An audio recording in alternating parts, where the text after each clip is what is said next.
I now declare open this public hearing of the Parliamentary Joint Committee on the National Anti-Corruption Commission for its inquiry into aspects of the NACC's performance of its functions. I begin by acknowledging the traditional custodians of the land on which we meet, and I pay my respects to their elders past and present. I extend that respect to Aboriginal and Torres Strait Islander peoples here today. These are public proceedings being video streamed live via the Parliament's website, and a Hansard transcript is being made. I remind all witnesses that in giving evidence to the committee, they're protected by parliamentary privilege. It's unlawful for anyone to threaten or disadvantage a witness on account of evidence given to a committee, and such action may be treated by the Parliament as a contempt. It's also a contempt to give false or misleading evidence.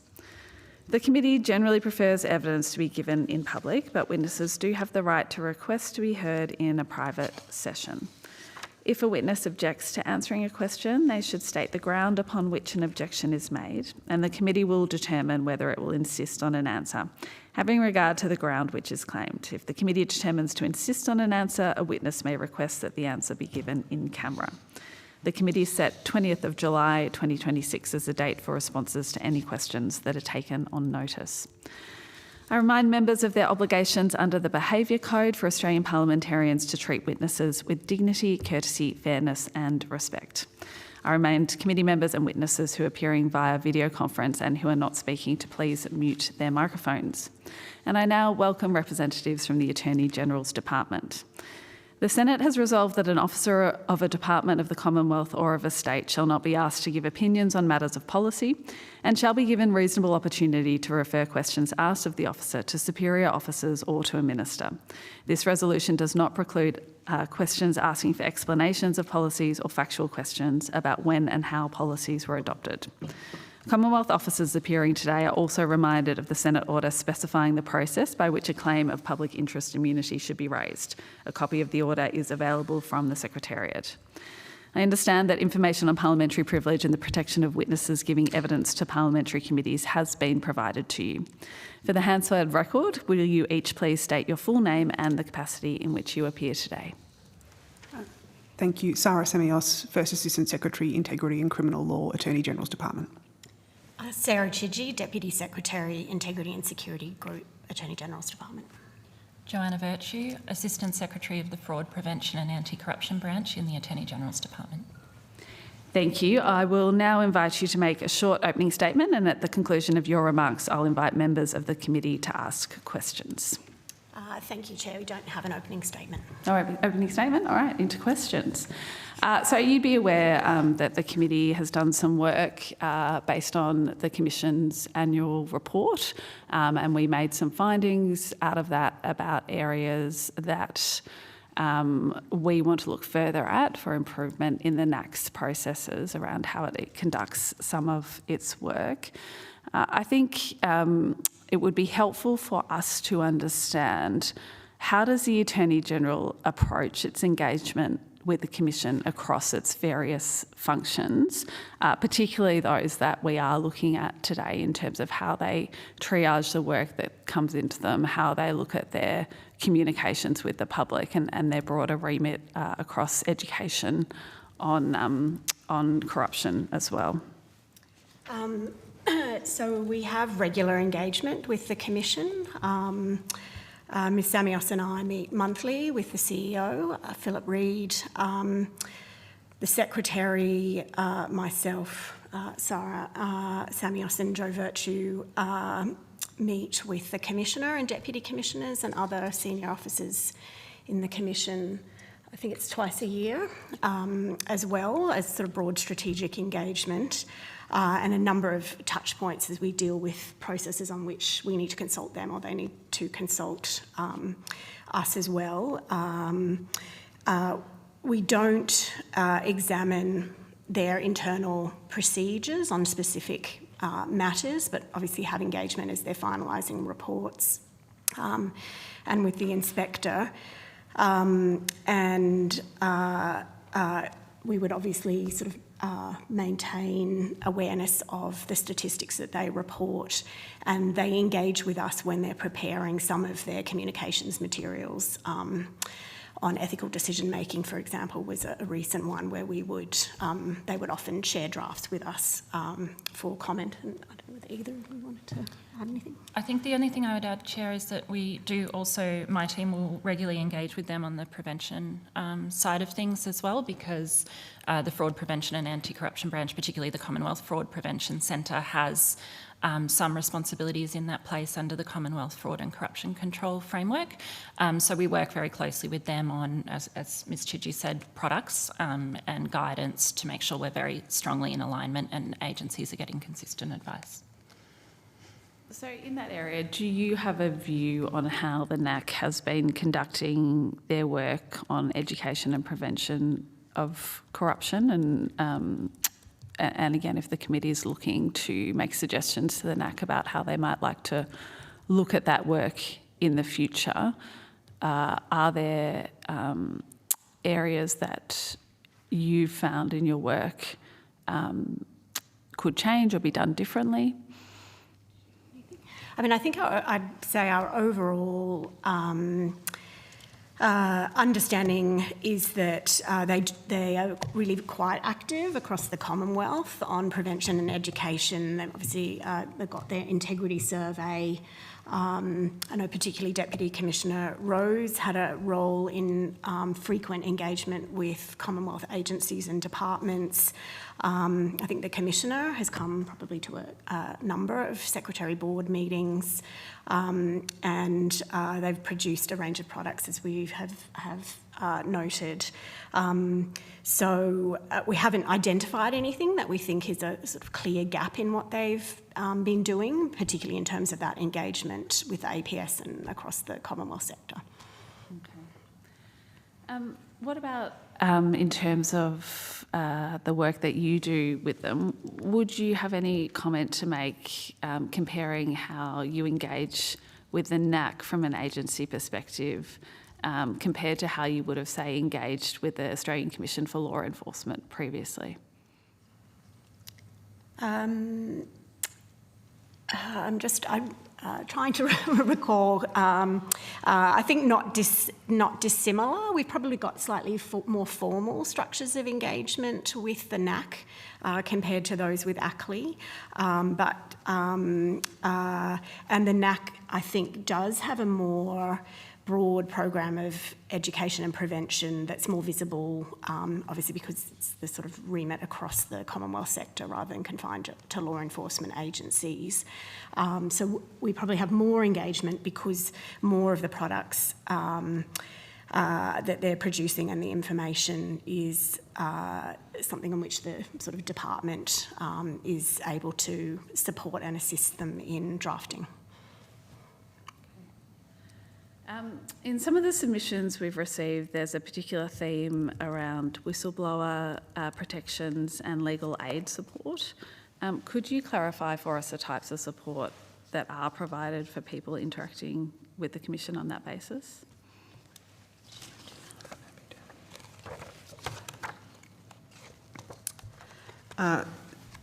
Yes, Senator, in terms of the legal support side of things, there's a couple of schemes. There's the NACC General Scheme and then there's the NACC Parliamentary Scheme.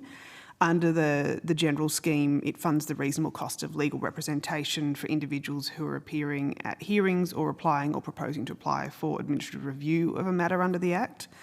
And the department can provide legal assistance to a person who's summoned to attend a hearing, a person who is not giving evidence at a hearing and is being represented at the hearing, or a person who has applied or proposes to apply for administrative review, which is similar to a number of other Commonwealth legal assistance schemes.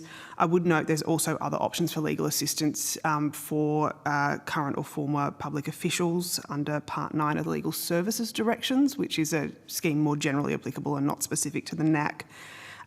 Those are decisions made by the employing agency. Generally, we would expect that those options would be exhausted before a public official or former public official comes to the general scheme. And then the parliamentary scheme it is under Part 5 of the Act and is similar to the Parliamentary Business Resources Regulations in the way it applies. And are those schemes in relation to the NACC operating as you would expect them to? As far as we can tell, they're operating as designed, yeah. Okay. Separately to the matters we're looking at in this inquiry, there is also obviously, since the resignation of the Commissioner, now a public recruitment process underway. As I said, it's not strictly within the remit of this inquiry, particularly given we're reporting at the end of October and that process is already underway. But would you be able to talk us through the approach that AGD is taking to that recruitment process at the moment, given it is open and live? Yes, happy to do that. So, as announced by the Attorney-General, applications for the Commissioner and Deputy Commissioner roles opened on Monday the 22nd of June, and the period for applications will close on Monday the 13th of July. And it will be an open, merit-based and competitive process. So the positions were widely advertised, and I've also, in addition, reached out directly to bar associations, the Law Council and other interested stakeholders to give them information that they might want to promulgate through their networks as well. There are public selection criteria as part of that, which we can outline. And once applications are received, they'll be assessed as we would usually do for statutory office holder positions through an examination of applications, shortlisting and an interview process. And then the panel, which will be chaired by the Secretary, and we're still membership of the panel is still being considered, but it will include an eminent independent person as well, and that panel will recommend individuals who are found suitable to the Attorney-General for consideration, and then once the Attorney-General has considered those and government has considered its preferred and proposed appointments, that would be then referred to this committee for approval.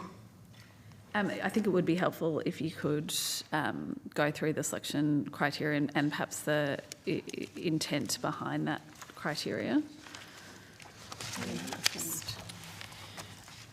So the media release, the Attorney-General's media release does go into sort of some of the key features of the selection criteria. So candidates who exemplify integrity, independence and ethical leadership, candidates who have exceptional analytical and decision-making ability, extensive senior leadership experience with the ability to create positive and high-performing workplace cultures, people who demonstrate productivity, diligence and resilience, who possess sophisticated capacity to build and sustain strong working relationships, have outstanding verbal and written communication skills, and have extensive experience relevant to the Commission's role in deterring, detecting and preventing corrupt conduct. And I would add that the candidate information kits are live on the Attorney-General's website now, so anyone can read through those selection criteria. I might add, they are described in some detail in the candidate pack in terms of expanding on that. And I'd also just note under the legislation, the candidate for Commissioner is also required to either be a former or current judge or a legal practitioner. Thank you. One final question for me before I hand over to the Deputy Chair, and I also have Senator Shoebridge waiting to ask questions. Again, you would have seen the terms of reference for this inquiry, and you would have seen the work that the committee's already been undertaking around some of the areas that we want to recommend to the NACC that they continue to improve on.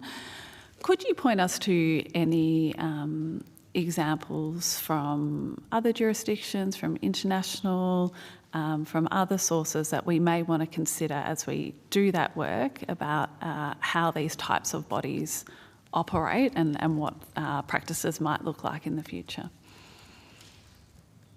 In terms of the Parliamentary Committee oversight? No, in terms of the NACC operations. The NACC operations. Yeah. I think, I mean, what I would say is that in the preparation of the National Anti-Corruption Commission legislation, which is particularly our role in developing that legislation and administering it, we considered, I think, the range of Australian state bodies who've been in operation for some time as our sort of core examples, and drew on those in developing the legislation. I don't think there were international models that we had sort of particularly identified as as relevant to the Australian context. So I would probably point the committee to the range of state bodies which do have variation in their legislation, and we drew together, particularly in things like the definition of corruption and looking at the powers of the Commission, looked across the legislation and operations of those bodies. All right, thank you. Deputy Chair. Thanks very much, Chair, and thank you to the department. There's three areas I want to go to. I want to pick up on some of the questions around recruitment. I am also interested in regards to public hearings, and I'm interested in statutory review. So I'll start with the recruitment process, and in light of your answers in how you're engaging with the NACC and your response around the role of the selection panel, I'm just wanting you to clarify a couple of things about the selection panel. Firstly, how many people would be on it? You've indicated that you are setting it up and you are recruiting to it. I'm curious in particular about at what stage the selection panel actually comes into the recruitment process. And from what I just heard, there's an advanced piece of work that's done by the department before the selection panel gets their eyes on that. So I just want you to talk me through that and why you are approaching it that way. And I'm also curious, please, about the external representative and how they'll be chosen, what the process is for doing that, please. Yes, so the role of the selection panel is operates very early in the process. So the steps we take as a department, or have done so far, are developing the selection criteria and obviously making arrangements for the sort of broad advertising of the role. But then from the beginning, once those applications are received, any decisions on of reviewing all of those applications, on deciding who might be shortlisted for interviews, conducting the interviews, developing a report and determining which applicants are suitable, and that report then being provided to the Attorney-General. All of that is done by the panel as a whole.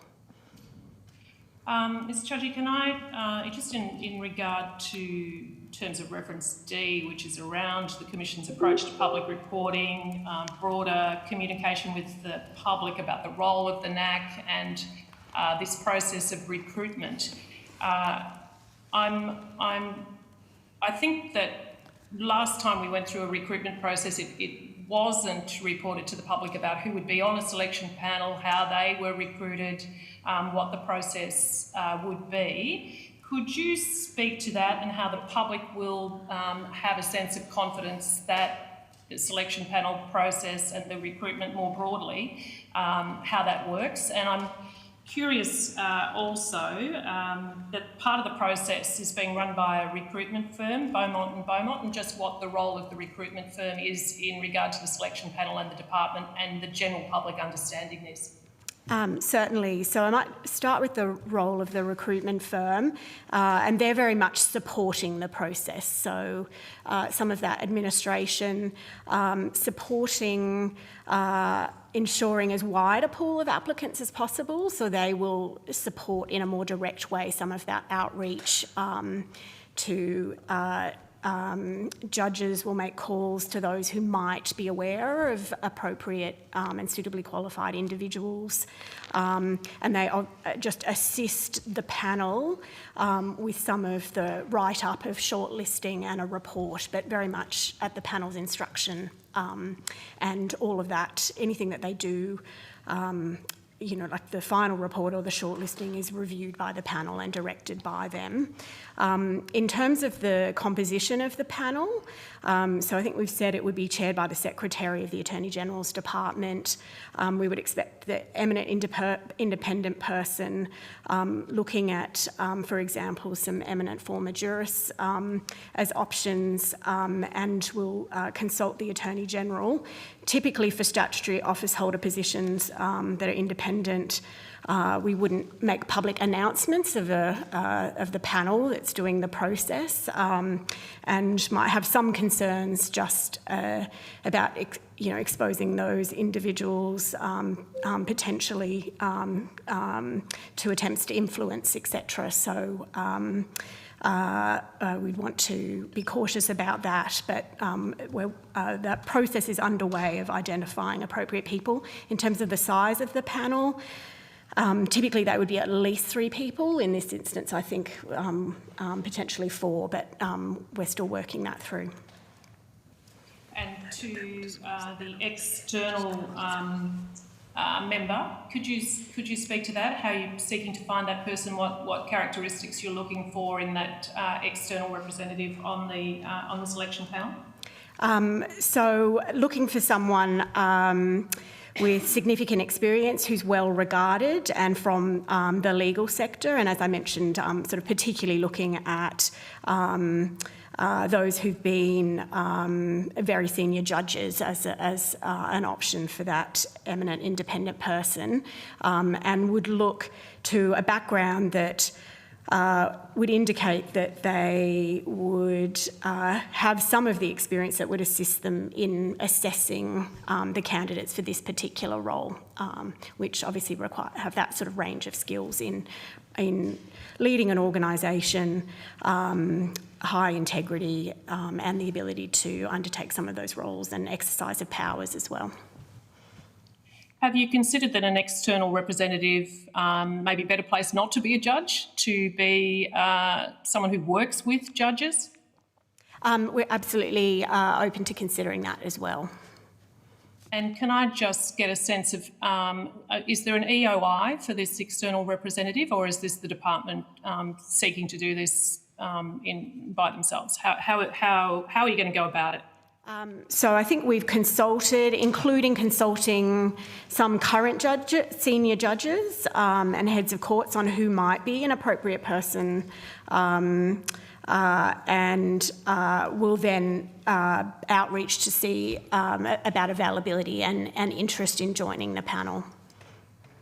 I'm again just curious that if you are seeking advice from judges about a role that is most likely to be, or highly likely, or the selection criteria indicates that the commissioner should be a former judge or again a legal practitioner with significant experience. I'm just a bit curious about why you wouldn't be casting the net beyond judges to find this external representative, what your rationale is there. We're sort of very open to looking at others. I think judges we've identified particularly, obviously, as sort of highly regarded, independent, and having that relevant experience. Okay, I just want to turn our mind now to statutory review. So the NACC Act requires a review of the first 5 years of its operation. That anniversary will come up at the end of next year. Has the department done any forward planning or preparation for that? I might just clarify, Senator, that the statutory review is of the first 5 years of operation of the NACC. So that period starts, in my understanding, from when the NACC came into effect, which was the 1st of July 2023, as opposed to when the Act was passed. Well, maybe I'm not presume you were right about that, but irrespective, has the department turned its mind to forward planning or preparation? It's a significant piece of work that needs to be done.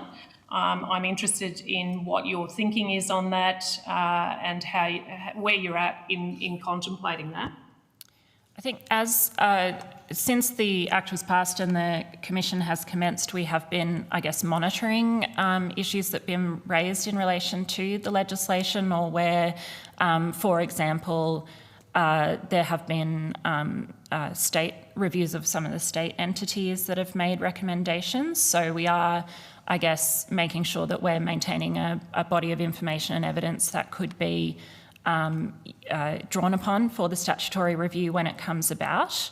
But at the moment, it is still some distance away, so we haven't necessarily lent thought, for example, to who we would consider recommending to the Attorney General be on the panel or anything like that. Have you been given or asked to provide any advice on the appropriateness of the timing of the statutory review? Again, we've had some. It's on the public record that there's been some considerable challenges with the first few years of the National Anti-Corruption Commission. So have you had have you been asked to look at the timing of the statutory review? So we're not doing any work on considering a change to the timing set out in the legislation. When we developed the Act and the time frame for that review that's set out in Section 278, it was done with our experience with other statutory reviews, and I think we're very conscious with the NACC of having an appropriate period of operation to be able to fully assess that and the time it might take for significant investigations, for example, to commence and be concluded as part of that. So the statutory reviews are quite a significant undertaking, and we expect this one will be very comprehensive. So wanting to do that at a time when we've had a proper period to understand the NACC in operation. We do, of course, maintain that watching brief, as Ms Virtue said, and engage with the NACC. So if there were any issues that had been identified that were a significant impediment to the NACC being able to undertake its functions, we would consider that, of course. The NACC hasn't identified anything that has prevented it being able to undertake its functions in the way that was intended. You've indicated that it is a significant piece of work, and my understanding is that it needs to be completed by one or more people who, in the Attorney General's opinion, have the appropriate qualifications. How many people do you think it would take, and what kind of qualifications would they need to undertake the statutory review?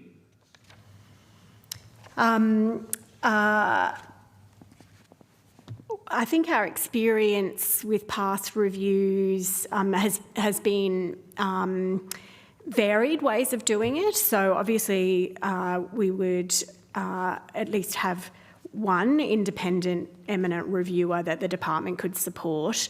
There have been reviews where we've had a panel, but it would just be, I think, we'd give consideration to what might be appropriate. And I think the rationale for having more than one individual might be to have individuals who bring a different perspective and background and experience to the review that we'd support, and whether that would encompass some of that legal expertise, but also those who've got more of an investigation role or prevention education aspects would be something we would consider and advise the Attorney General on.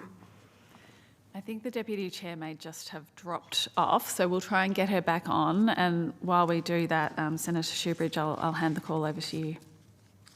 Yes, the Deputy Chair left in exhaustion, I think. Page 10.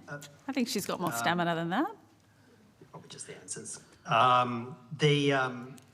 So to be clear, you say that there's nothing being raised with the department that shows any significant impediment or any substantive issue with the way the NACC operates. Is that your evidence? I'm saying that's from our discussions with the NACC and from the intent as the legislation was passed by Parliament. We haven't identified that it is not operating as intended. So the commissioner resigning in scandal, a deputy commissioner leaving, the lack of public confidence, none of that has ruffled the feathers inside the Attorney General's department?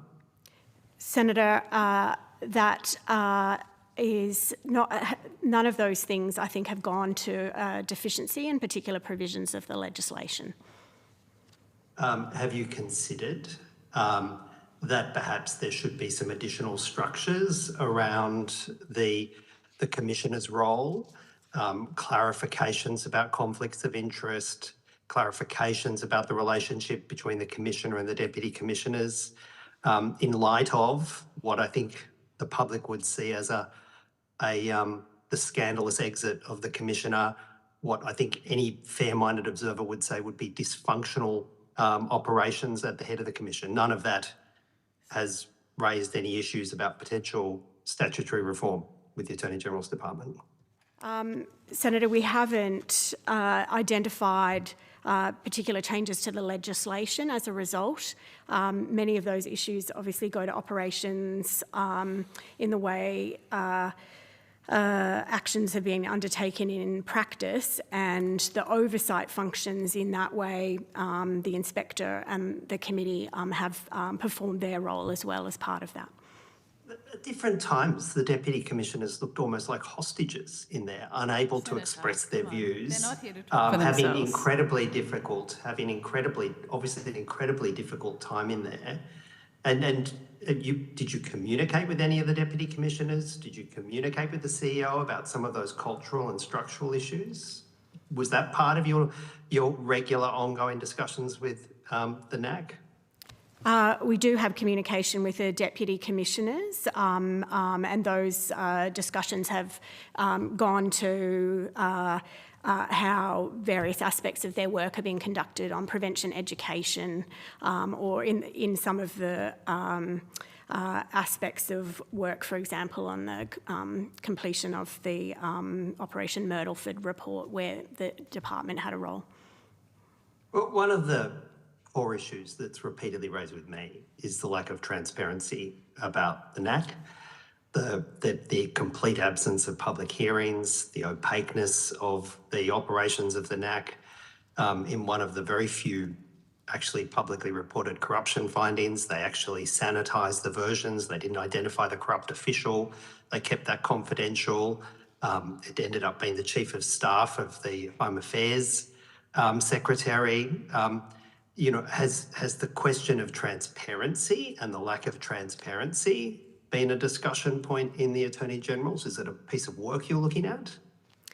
So we're aware of the interest in public hearings, and are of course aware of sort of a number of the bodies, including those who've made submissions on views about that.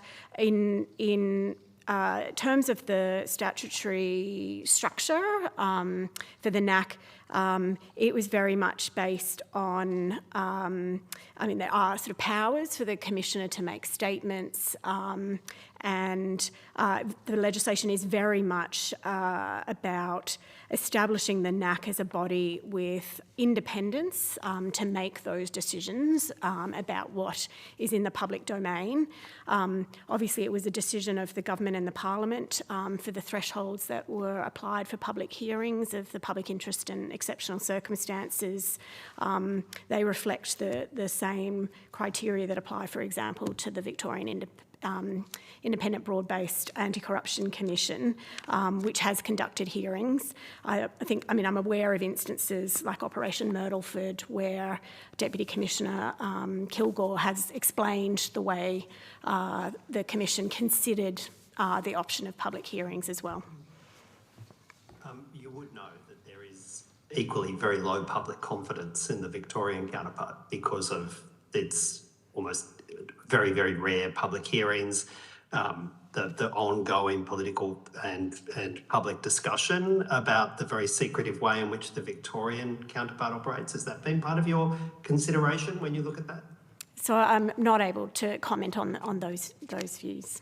You said, well, again, do you believe that an anti-corruption commission should have, as far as possible, transparency in how it works, that the public should not only be told that corruption is being addressed, but there should be some evidence that the public can see as to how the corruption is being addressed? Or do you think secrecy and taking things on faith is a better model for having public confidence? I don't think it's one or the other, Senator. So I think it is about making decisions in the NACC about an appropriate level of transparency or confidentiality. As we gave evidence when the Act went through Parliament, some of the thresholds and considerations were very much designed with some of those competing issues of transparency for the public and the information that might support people coming forward and understanding the operations of the NACC, but then on the other side, making sure that the reputations of individuals weren't unfairly and inappropriately damaged, and also that... No danger of that with the federal NACC, is there? And also that the confidentiality of investigations is protected as well, so that opportunities, for example, where it's relevant for prosecution are preserved.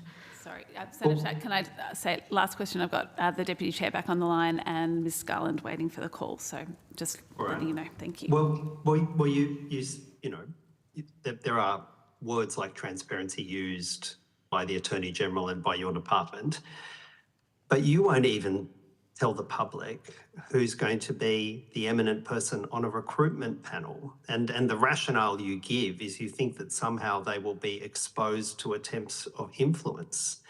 I mean, the idea that people who are being, you know, potentially, you know, I assume they're people, eminent people who are going to be considered as to whether or not they will be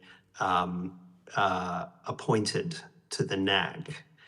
Are you seriously suggesting that people associated with potential appointees will be trying to influence the person on the panel, or the person you pick as an eminent person on the panel would be amenable to some kind of public campaign? I mean, I tell you what I'm deeply concerned about, that this government and this committee repeats the mistakes that they made in a very opaque, completely non-transparent process where they appointed Commissioner Brereton, who was clearly unfit for the job. Surely the lesson from that is far greater transparency and actually giving the public some confidence, and that would start with saying who's on the selection panel, and that would continue through with giving this committee a far clearer role and some far clearer insight into who the proposed appointees are. But I'll start with that first question. Don't you think the public has a right to know who is on the selection panel that's been put together for the Attorney-General to make such a serious appointment as this? Senator, with the Attorney-General, we can consider making the composition of the panel public when they've completed their work, but do think it would be inappropriate and problematic to be publishing the names of individuals who are participating in that widely as they're undertaking that process. Why? All right, I've got the Deputy Chair. But why? You can't just make that Senator Shoebridge, problematic. I'm giving the call back to the Deputy Chair. Thank you. Normally we require a conclusion to have a reason. Surely we can insist upon, we're told it's problematic. Why? We're entitled to know why, not just to get a conclusion. Why would it be problematic? Senator, I have referenced the fact that, across all statutory office holder appointments, we don't publish the panel member names, and we are concerned about their exposure and influence. But I'll see if Ms Samios has something she would want to add. Thank you.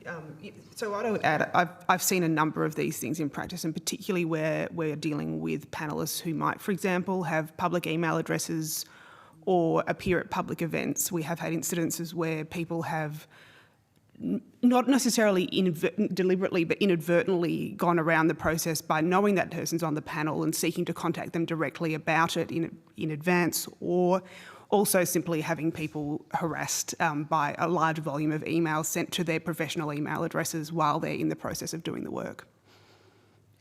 I'm handing over to the Deputy Chair. Thank you, Senator Shoebridge. Deputy Chair.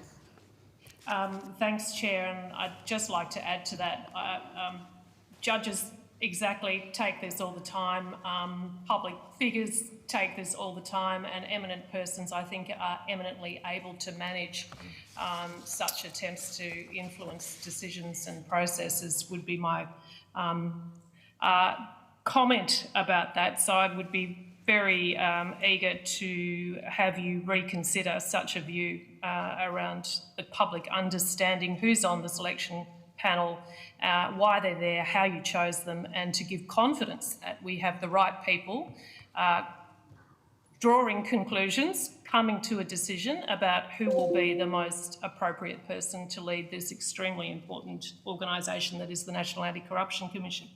I want to go to, though, Section 73 of the NACC Act, which specifies that exceptional circumstances test for holding a public hearing. And we all know that the NACC has not yet held any public hearings. Has your department considered amending this section of the Act? No.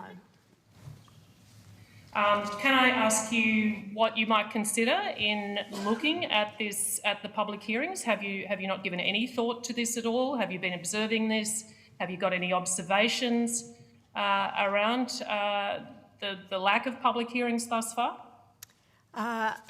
We have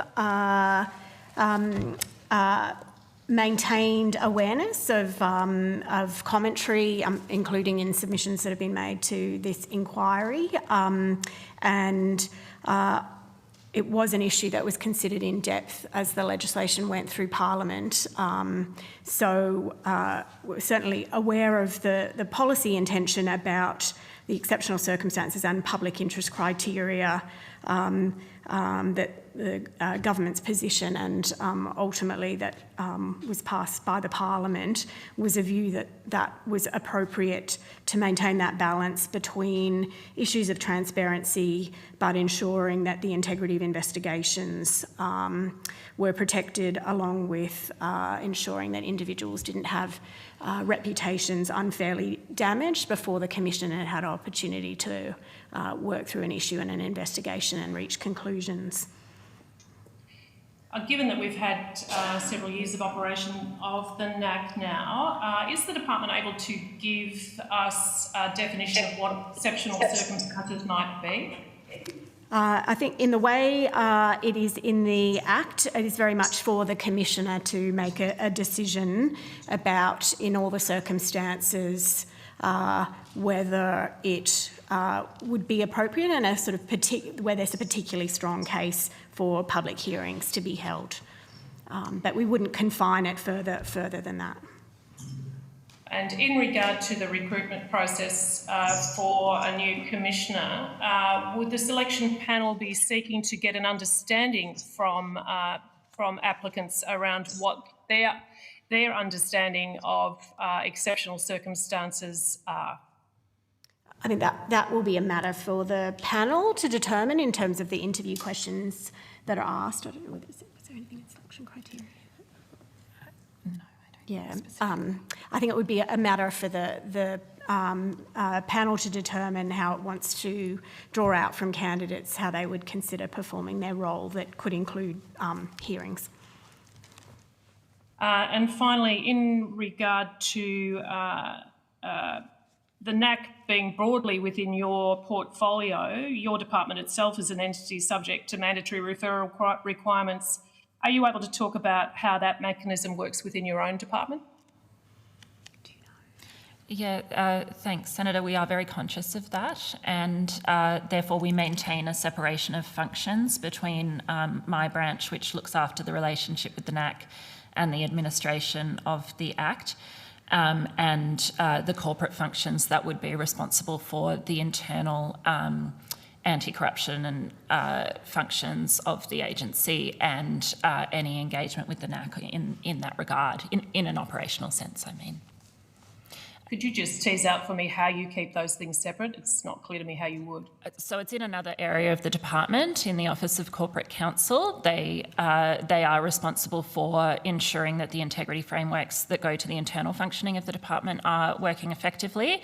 And if there were to be matters that come through the department that meet the mandatory, that need to be referred on to the NACC, they would do that, and we would not be involved in any way or have any visibility of that. Thank you. Thanks, Chair. Thank you, Ms Garland. Thank you very much.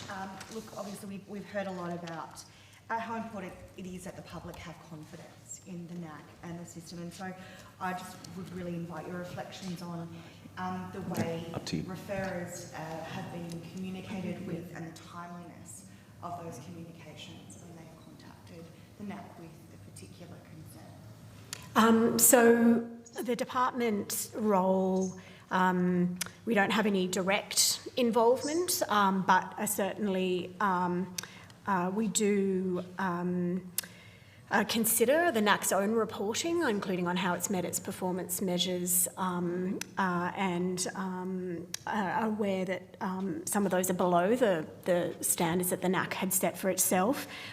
Also aware that is something that the inspector has identified on timeliness and communication with referrers as an issue where she has identified an opportunity for improvement as well.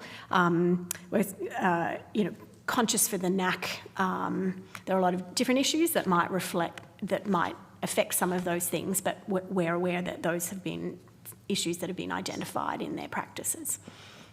Thank you. Mr Conaghan. Thanks, Chair.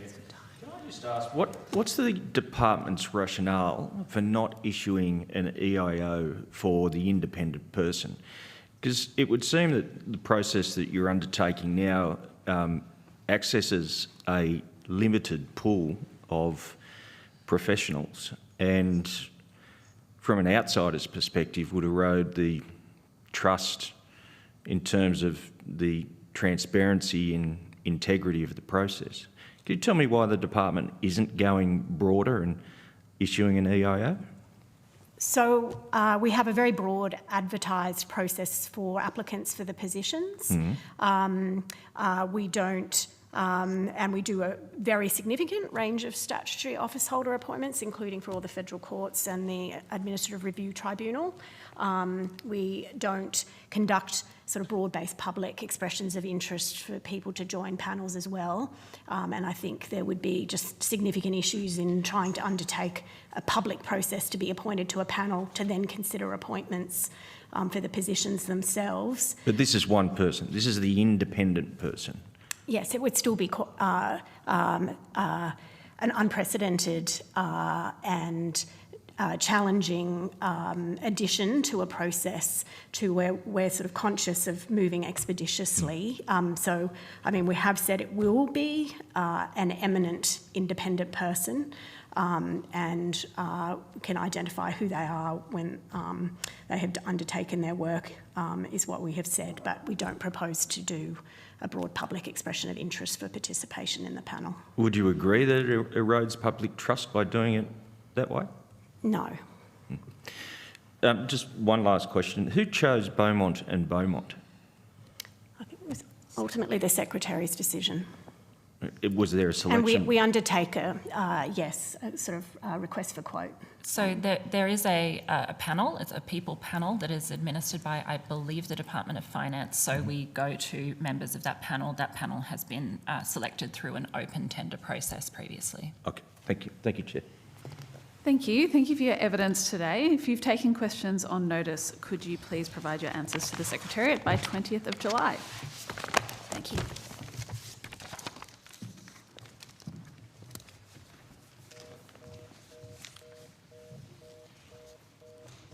This is going to be released. Okay.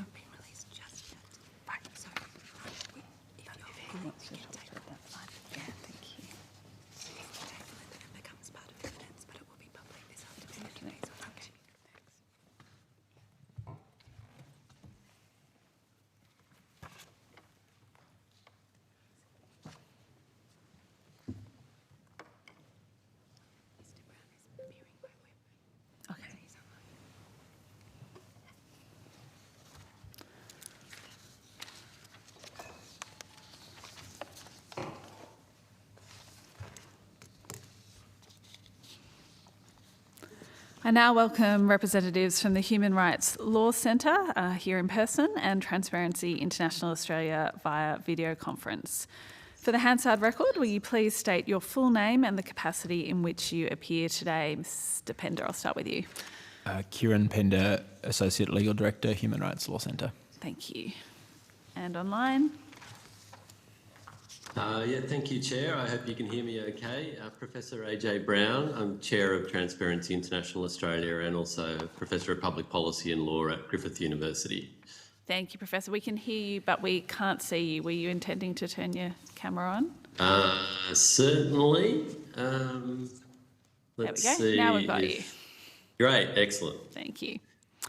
I now invite you to make a short opening statement, and at the conclusion of any remarks, I'll invite members of the committee to ask questions. Thanks. I think I'll go first. Thank you, Chair, committee members, for the opportunity to appear today. Whistleblowers are essential to the work of all regulators and oversight bodies, including the National Anti-Corruption Commission.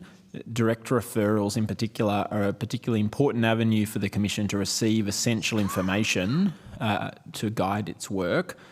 However, blowing the whistle in Australia comes with significant challenges and risks. Whistleblowers are required to navigate a landscape of complex and overlapping laws, often without support. Many suffer uncertainty and procedural burnout. Others struggle to understand their rights, obligations and protections.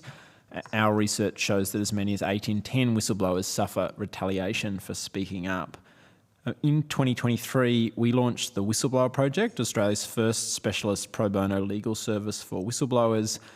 The need for this service is evidenced by our numbers. Since opening, we've received over 700 requests for help. We've provided legal advice to more than 220 clients and represented over 60 whistleblowers on an ongoing basis. Now, in that work, we often assist whistleblowers to engage with the National Anti-Corruption Commission, and so the purpose in part of our evidence today is to provide some first-hand practical perspective as legal practitioners who assist our clients to engage with the National Anti-Corruption Commission on a regular basis. And so we see firsthand both the difficulties that whistleblowers face when speaking up in a complex regulatory landscape and also the steps that the Commission has taken to assist our clients. Our submission makes several key recommendations. We encourage the committee to ensure the Commission is adequately resourced to provide timely assessment and clear communication with whistleblowers. We recommend expanding access to wellbeing and legal support for whistleblowers, including funded legal assistance for those contemplating making a disclosure or participating voluntarily in Commission investigations. We also highlight the importance of the Commission's public education work and continued development of plain English accessible material. And finally, we recommend strengthening whistleblower protections both within the National Anti-Corruption Commission Act and across the wider federal legal framework. I welcome your questions. Thank you. Professor Brown, did you have an opening statement? Yes, thank you very much, Chair. Thank you for the opportunity. Our submission to the committee really covers 4 areas. The first area, very much following on from what Mr. Pender has just said, relates to the term of reference relating to whistleblower support. The thing that I would add is that it's really important, I think, for the committee to understand and preferably make some views about the importance of broader structural reform to support the NACC and, for that matter, to support all of the other Commonwealth integrity agencies when it comes to effective support for whistleblowers. The NACC can only ever do what it can do in terms of the good management of witnesses, affected persons, persons of interest, and whistleblowers in particular. But when it comes, but support really has to extend to ensuring that justice is done. in relation to whistleblowers, and that really means that it's of high concern and should be of high concern to the committee because it affects the performance of the NACC, that the government is being very slow to move ahead with serious reforms to the whistleblower protection regimes, even on the public sector side, in terms of a strong whistleblower protection authority of some kind to actually do that job of making sure that whistleblowers are properly, fully protected in ways that the NACC and any other primarily investigation agency, can never do, will never do in terms of compensation, in terms of effective remedies, etc. And also noting that it's not just a matter for the public sector whistleblowing reform. The government is currently looking at private sector whistleblower reforms as well, but not with a strong enough focus on the fact that for an agency like the NACC, some of the best whistleblowers are not going to be from within the public sector covered by the public sector whistleblowing regime. They will be from the private sector, as has already been shown by some of the NACC's investigations. And so the importance of those regimes being seamless, being consistent, and both having really strong whistleblower protection enforcement functions are still enormous gaps which continue to affect and will have continued to affect the effectiveness of the NACC. That's the first recommendation in our submission.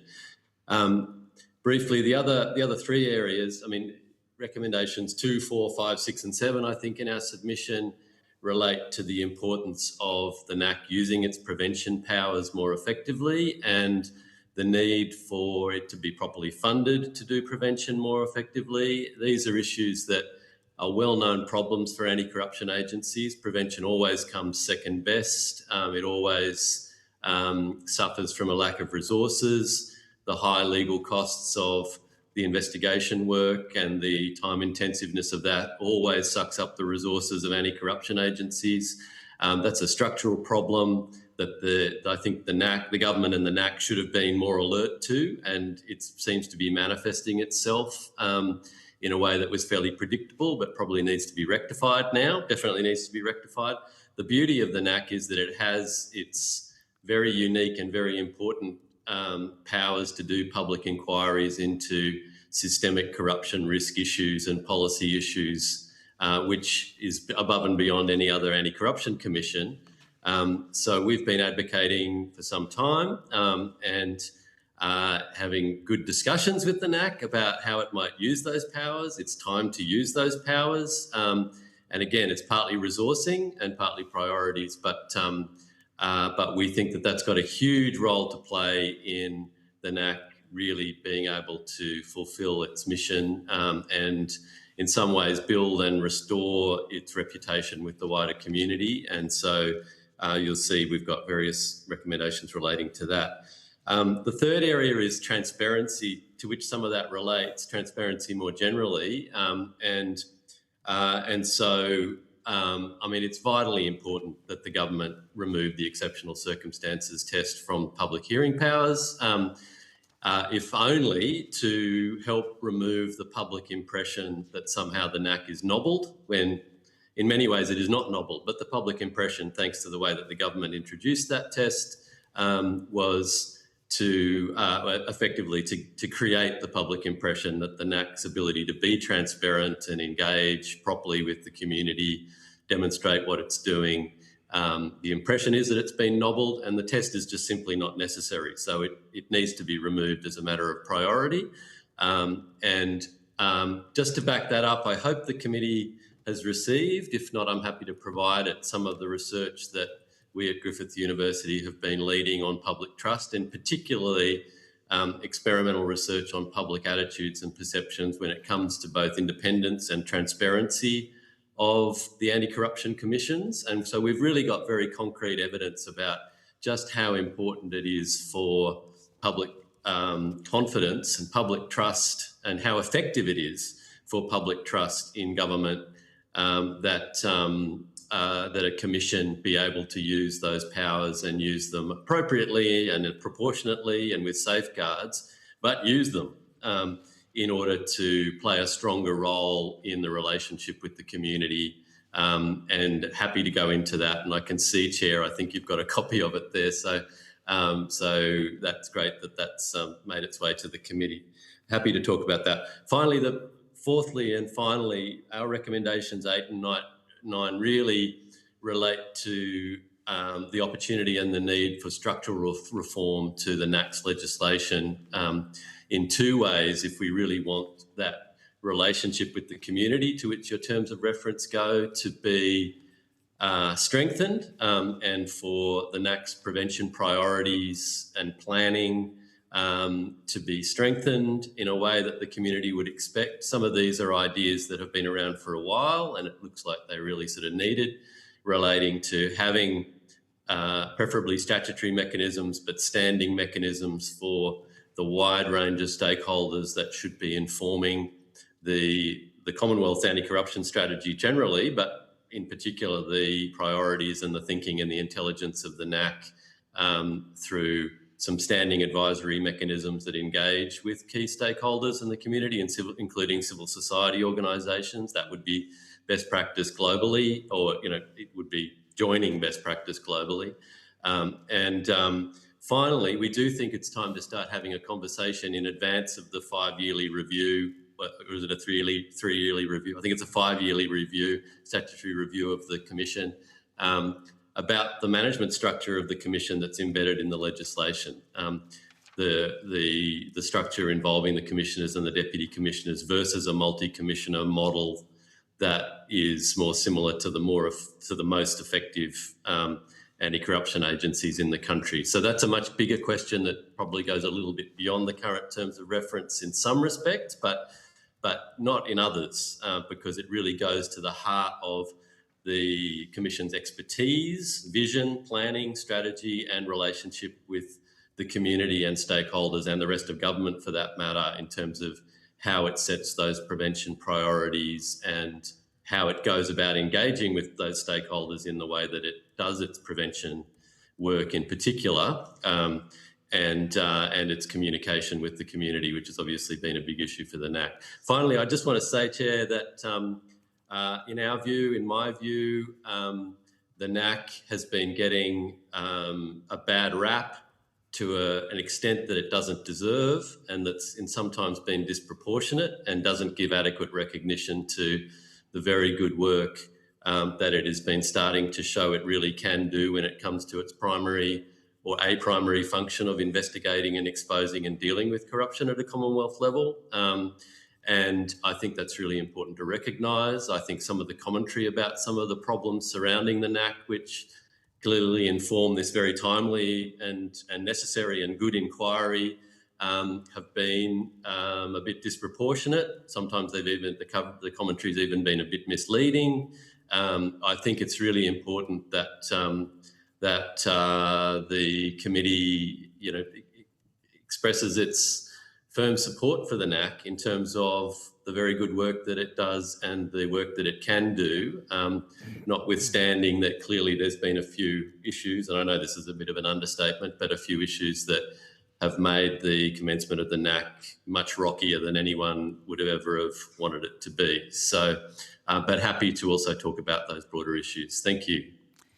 Thank you, Professor Brown. I do have a few questions. I might go first to you, Mr. Pender, and just talk some more about this practical experience that people are having with the NACC, because I think that's a valuable perspective for some of the things that we are trying to look at in this inquiry.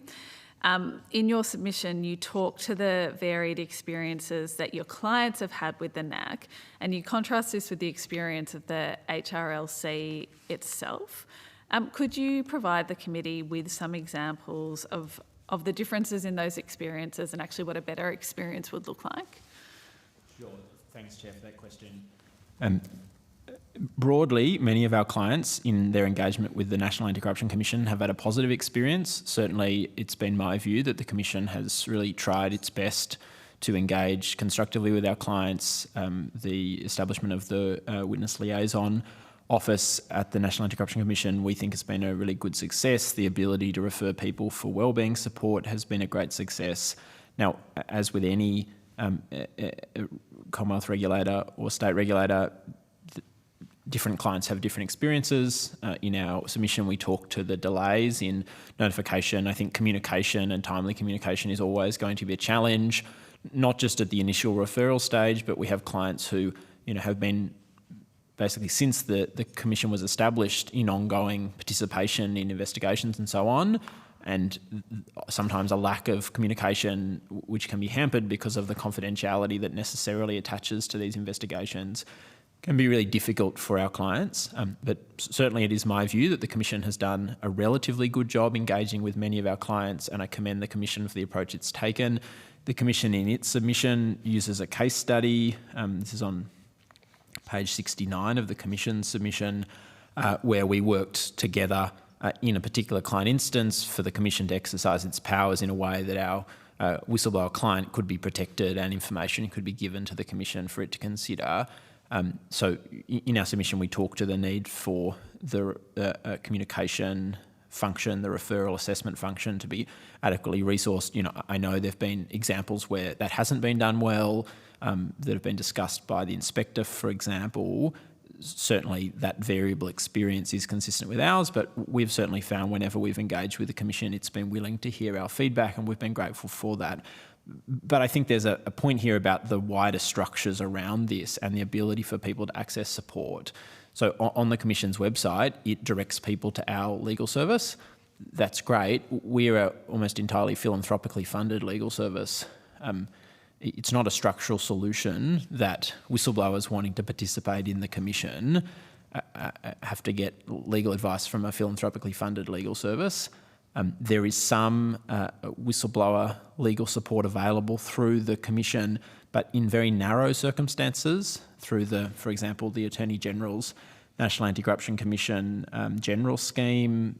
Current and former parliamentarians, public servants can access legal support, but typically at the back end of the process, when they're participating in hearings, for example, under coercive powers. But for a lot of whistleblowers, the scary part of, for example, bringing information to the Commission is at the beginning, where maybe they have employment obligations they're not sure about, as I might talk about later. There's real uncertainty as to some of the operation of the legal protections for people bringing information to the NACC. So people need help at the beginning, and at the moment, it's hard to access. There's very limited funding for that, if no funding, and then our service is sort of the only game in town. What would a better service look like in that space? So the New South Wales Ombudsman has set up a dedicated whistleblower support team within the Ombudsman following reform in New South Wales, the New South Wales Whistleblowing Framework. And one of the things it has done, which I think is really commendable, is set up a specialist whistleblowing legal referral program where the Ombudsman provides funding for us to give legal advice to people wanting to engage in the New South Wales Whistleblowing Framework, and a dedicated wellbeing referral program so that New South Wales public sector whistleblowers can get support from a dedicated wellbeing psychological support provider. That's a really good example. Just yesterday, there was a recommendation from the South Australian Independent Commission Against Corruption to establish an equivalent program in South Australia. I think expanding the Commission's legal support scheme would be a really very cost-effective way to ensure that whistleblowers can get access to more support. To give an example, as I mentioned, we've had some clients who've been engaging with Commission investigations for quite some time now. That's a really long and lonely journey to be on, and I think we've been able to provide them with support, of course expert legal support, but also just hold their hand throughout a really difficult process that I think more people would have better experiences engaging with the Commission if they could access support like that, and I think it would be appropriate for the Commission or the Attorney General's Department to facilitate schemes like that, as is being done in New South Wales right now. And one more question in that space. You talked also about the adequacy of resources within the NACC when they get referrals. When you talk about adequacy of resources in that space, are you talking about the seniority of the people who are dealing with these matters, or are you talking more broadly about the number of people? Because I know the NACC, in fact, doesn't spend all its staffing budget, for instance. I guess that would be a question perhaps better directed at the Commission. Some of our clients have found the NACC very responsive and communicative in terms of referrals and preliminary assessments. Others haven't. Obviously, I am not privy to what's gone on in any particular case, but I think the broader point is prompt communication with individuals and then ongoing communication. So, someone raises concerns, it's acknowledged as receipt. Often there's then a long silence. Even if it's just we're still looking into this, that sort of touch point is really important. Again, I don't think we can forget the state of vulnerability that people are often in when they're bringing concerns about corruption to the National Anti-Corruption Commission. They may be fearful for their job, they may be fearful for their livelihood, they may fear retaliation for what they've done, particularly given some of the limitations in the legal protections. They're in a heightened state, and then if that goes into a void and they don't hear anything back, that's a real problem. And so, again, the Commission has done some really good work in that respect, has some really good initiatives, but I think there's always improvement that can be done. Thank you. Professor Brown, I might ask you about prevention. You said that it's often secondary, which is probably often the case when we look at prevention in a whole range of areas, isn't it? But in this area, do you have practical examples or insights into where the NACC should be looking to improve its prevention activities and where it might draw on to look for improvements in that area? Yeah, certainly. I think it needs to be recognised that a lot of the NACC's initial focus on the prevention side has been on education and outreach and on the work involved in just embedding an entire new anti-corruption regime across the Commonwealth. So a lot of activity engaging with agencies, doing research, doing its integrity surveys, really important work that you would expect at the front end of work. And that educational work is pivotal. And I have no doubt that it's been having a huge impact in terms of changing the game across the Commonwealth public sector at an institutional level. But I think we're now moving beyond that and need to move beyond that.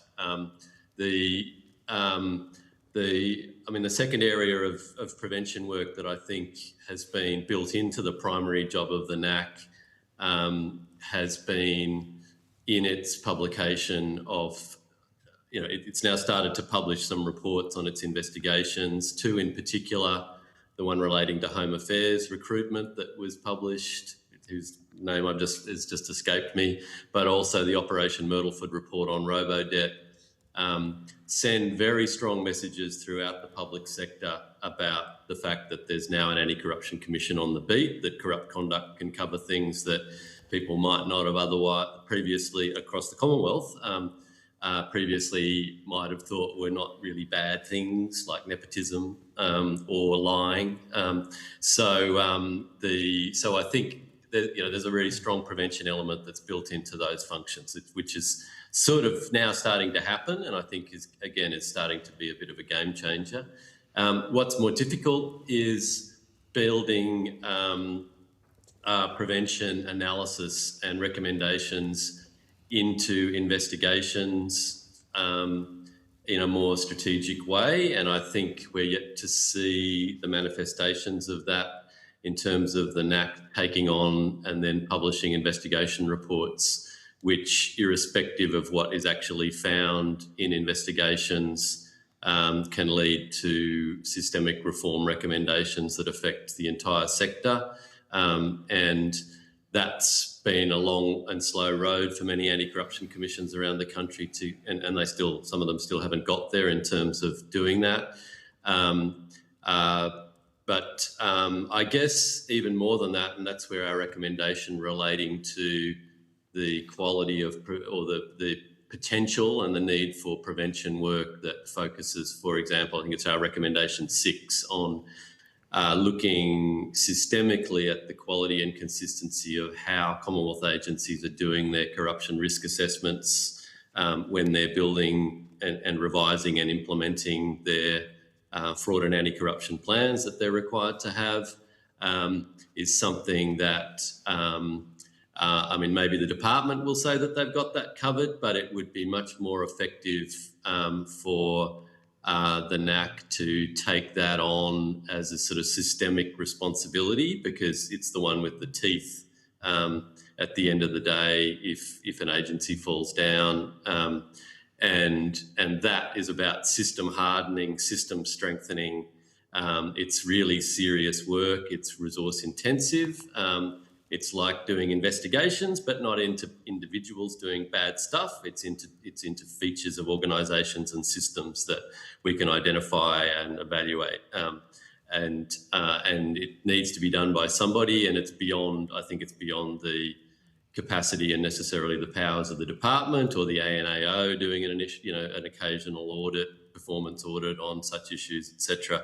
And so it's that type of thing which good anti-corruption agencies eventually get around to if they've got the resources left over after their hugely expensive investigations have been sorted out. And the NACC has clearly got a big challenge because it's got a lot of investigations going on. They're very time intensive and expensive. And even if they don't lead to anything, and that's part of the job, is in doing investigations that end up not leading to anything.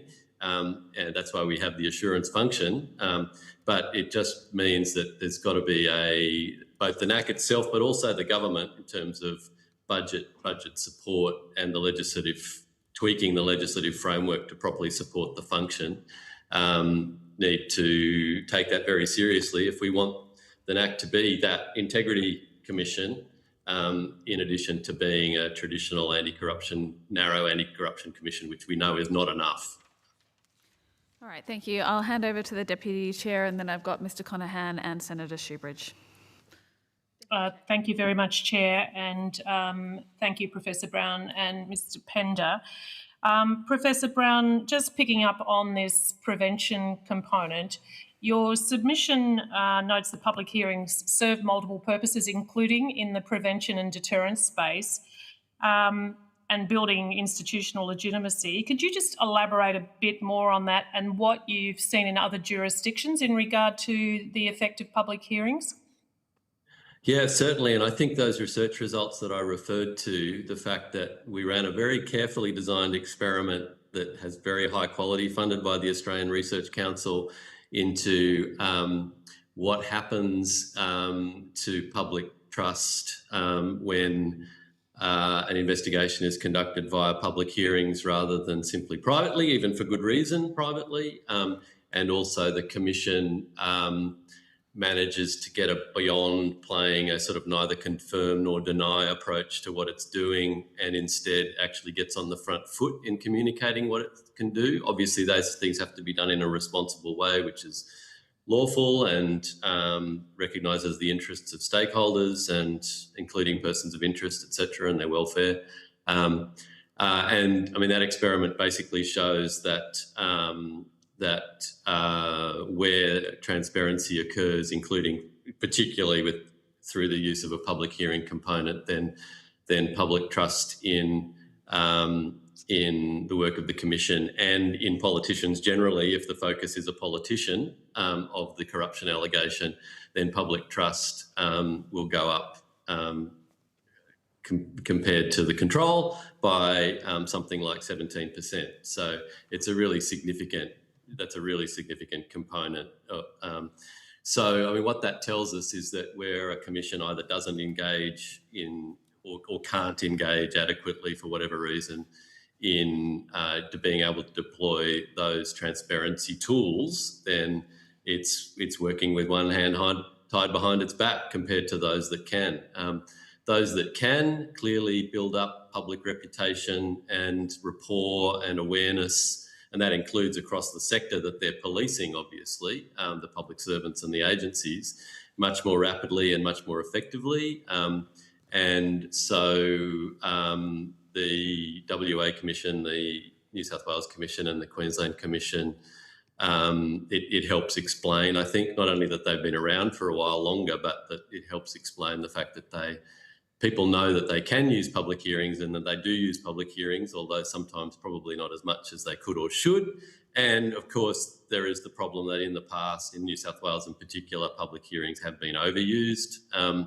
And so it's not a simple equation, obviously, but what we know is that there is I mean, it's not up to you or I think, to judge whether or which of the existing investigations that the NACC might have taken on, would have been better off if they'd used a public hearing. That's a very difficult call to make without knowing all of the inside considerations into the investigative efficacy. The Robodebt investigation, if there hadn't been a Royal Commission where there was massive amounts of evidence in public already, then I think the circumstances would have probably justified and probably would have seen the use of public hearings if there hadn't already been a hugely public Royal Commission. So I think we're all just waiting to see. But I don't think anybody wants to wait too much longer, because I think we can probably be confident that amongst the many investigations that the NACC are doing on some pretty serious things, some of them of high public interest, then there's scope there, I would have thought, to start using public hearings. But that would be my very broad brush sort of assessment, I think. But I guess the key thing is that this is why the NACC's powers are so important, and this was something that we advocated for very strongly and didn't fight with the Attorney General, had important discussions with the Attorney General about retaining the ability to hold public inquiries and public hearings into prevention issues without necessarily having to wait for specific investigations on specific corruption issues involving specific individuals, which obviously have to may need to involve quite a separate path and set of considerations. That's consistent with what, say, the Queensland Crime and Corruption Commission has done as at the height of some of its effectiveness when doing its really serious local government corruption investigations several years ago. It tended to do most of its investigations in private, but in parallel ran public hearings looking at the systemic issues, the context, the culture, and kept the individual investigations out of the public hearings, and did both at the same time, an extremely effective combination of the available tools. And the public hearing component was focused on exposing culture, letting people vent on how this had been allowed to occur. It opened up new lines of inquiry for other investigations. It made people come forward, it triggered things, but the broad effect of it was to lay the groundwork for the total transformation of some very large local governments and to deal with their corruption risks and issues and preventions, hopefully permanently, in ways that are very difficult to do without really opening it up publicly and getting that amount of momentum behind the change that's needed. So I hope that helps answer the question. Yeah, it does. Professor Brown, you indicated earlier in regard to public hearings that you thought there's two factors influencing why we may not be seeing public hearings thus far in the National Anti-Corruption Commission. You said partly resourcing, partly priorities. To date, we haven't had any evidence over the period of time that we've had the National Anti-Corruption Commission that resourcing is an issue. I'm interested in the priorities, and do you think that where do you think the role of the Commissioner themselves and the culture of the NACC determines priorities over public hearings? Could you speak to that? I think the resources issue is an internal issue, not necessarily an external issue. It can become an external budget issue, but it's a matter, and the internal allocation of resources is often very, very much influenced by the statutory mandate as well. Which is why strengthening the statutory mandate for prevention work and including the use of public inquiries in that can help determine the allocation of priorities. It's just so easy for an agency, all those resources, to just get sucked up. It's the same with other, especially at a sort of a complaint handling stage of the NACC's evolution, where it has to process 7,000 referrals. It has to, it's so difficult to then lift the head above the parapet and think about the big picture. And thinking about, okay, when and how are we going to use either our public inquiry powers or choose to put the resources into public hearings for an investigation are part of that bigger picture. So it's the whack-a-mole problem, really. The Commission has to get beyond that whack-a-mole problem, and it's a very hard thing for all anti-corruption commissions to do, but once they've been burnt in their original baptisms of fire, they usually realise that they find a way to do that. But it would be much better to make it structural, that the budget is there to support public hearings, because they're expensive, whether they're done they're even more expensive probably for investigation work than they are for public inquiry on systemic issues work, because of the extra legal costs that are likely to be involved all around. But in terms of prioritisation, I think that's where that's the reason why we think it's important to commence this discussion about some structural reforms. I don't think it only relates to the decision as to when to hold public hearings. I think the amendments and the reforms to the New South Wales ICAC's legislation that saw the decision to conduct public hearings needing to be moved from being effectively a sort of a discretion of one or two people on paper. In reality, it was always more than that. It was always quite a sophisticated process to decide. But in terms of the formal delegated sort of statutory decision, the decision to move that to needing to be a decision of 3 commissioners, including the Chief Commissioner, who I can see is around there somewhere in the hearing, or will be soon. I don't think there's any evidence that weakened the capacity and capability of the Commission to make good decisions. If anything, I think we work on the basis that it strengthened the capacity and the capability of the Commission to make good decisions about confident decisions about its prioritisation of what's appropriate for a public hearing. I think some of our suggestions about the potential benefits of multi-member commissions is that they can bring different perspectives to bear on when and why things are being pursued as a priority, and I think that's something that's really worth considering, so that it isn't just one person's it isn't just dependent, even in a statutory formal delegated sense, it isn't just in the end dependent entirely on one person's feeling or assessment of that. But having said that, I just want to reiterate that we know that the practice in the anti-corruption commissions is to have very sophisticated procedures, decision-making criteria for when public hearings should be used.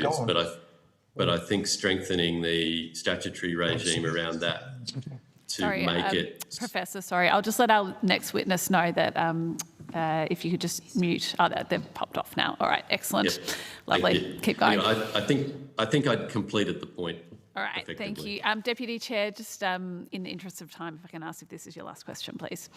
I might just continue on that theme. I do have others that maybe we can put on notice later. Professor Brown, I just want for the benefit of our report, could you just outline what the National Anti-Corruption Commission's current status is around who determines whether to have a public hearing? Is it the commissioner in charge of the case, the overarching commissioner or deputy commissioner, or all commissioners? My understanding, I mean, I'd have to check the Act again to be sure, but my understanding is it's the commissioner, and that's where the discretion lies. But I'm happy to be corrected if for some reason that's wrong. Thank you. We'll follow that up, but I think in regard to who determines the resources, who determines the priorities, and who ultimately decides whether it is in the public interest and whether there is an exceptional circumstance, does sit with the Commissioner in your understanding. Yeah, that's my understanding, and I think it does. I mean, that's why it poses a question, not just for the NACC, but for other Commonwealth regulatory agencies, I think, as to whether it is and when it is best practice for that to just lie with effectively one agency head in the legislation and the way that it's structured, which is a very traditional and somewhat sort of stereotypical way to do these things. And I think it would be good, based on the experience with other anti-corruption agencies. I think it's an aspect that when the NACC legislation was really being thrashed through was never top of mind, I think, about the best way that the structure of the commission itself, the place of deputy commissioners or the role of other commissioners when they're really not they're not really commissioners, they're effectively like sort of freelance statutory appointment people appointed to assist the commissioner, but they don't play a role in the management structure of the organisation, so they're great people with great capacity, but how does it all really fit together, I think is just something that was, I'm just not really sure that it was ever thought through in the fairly sort of compacted time frame that was taken to develop the final NACC legislation, or for that matter, some of the private members' legislation that you were responsible for and that we all had a hand in. Yeah. I think it was just never the priority issue when thinking about the NACC's design. Thank you. It's very useful and something that's very useful to think about in the statutory review. Thanks, Deputy Chair. I have Senator Shoebridge followed by Senator Darmanin. Oh, thanks, Chair. My questions are to the Human Rights Law Centre. Thanks very much for your submission and particularly for the sheer volume of work you do for whistleblowers. I think probably you're uniquely qualified to speak to us about the experience of whistleblowers. One of the things you talk about is the difficulty in getting legal assistance for engaging with the NACC. Can you talk a little bit more about that and the difficulties that causes for the clients who come to you and the solutions? I know you've referenced the New South Wales Ombudsman, but if you've got any other suggested solutions. Certainly. Thanks, Senator. As I said, people often cannot access legal support other than through our service or paying private solicitors out of their own pockets to engage with the Commission, other than in the circumstances where they fall into the general scheme, which is largely if they're subject to a coercive notice or they're a public servant covered by the Legal Services Direction. Again, though, only when they're sort of further down the process. That is an inhibitor to people raising concerns with the Commission because of some of the deficits in protection that we outline in our submission. There are a few different ways you could resolve that. In the best case scenario, this Parliament moves forward and establishes a whistleblower protection authority that covers all federal whistleblowing laws and can properly resource whistleblower legal funding schemes and wellbeing schemes. In the absence of that, you could have a scheme like in New South Wales, the Commission could fund legal support. I think that may raise some conflict of interest concerns, although they seem to have been navigated in New South Wales. Or the Attorney General's Department could expand the current scope of their legal scheme. I just want to be clear, though, about the public interest here.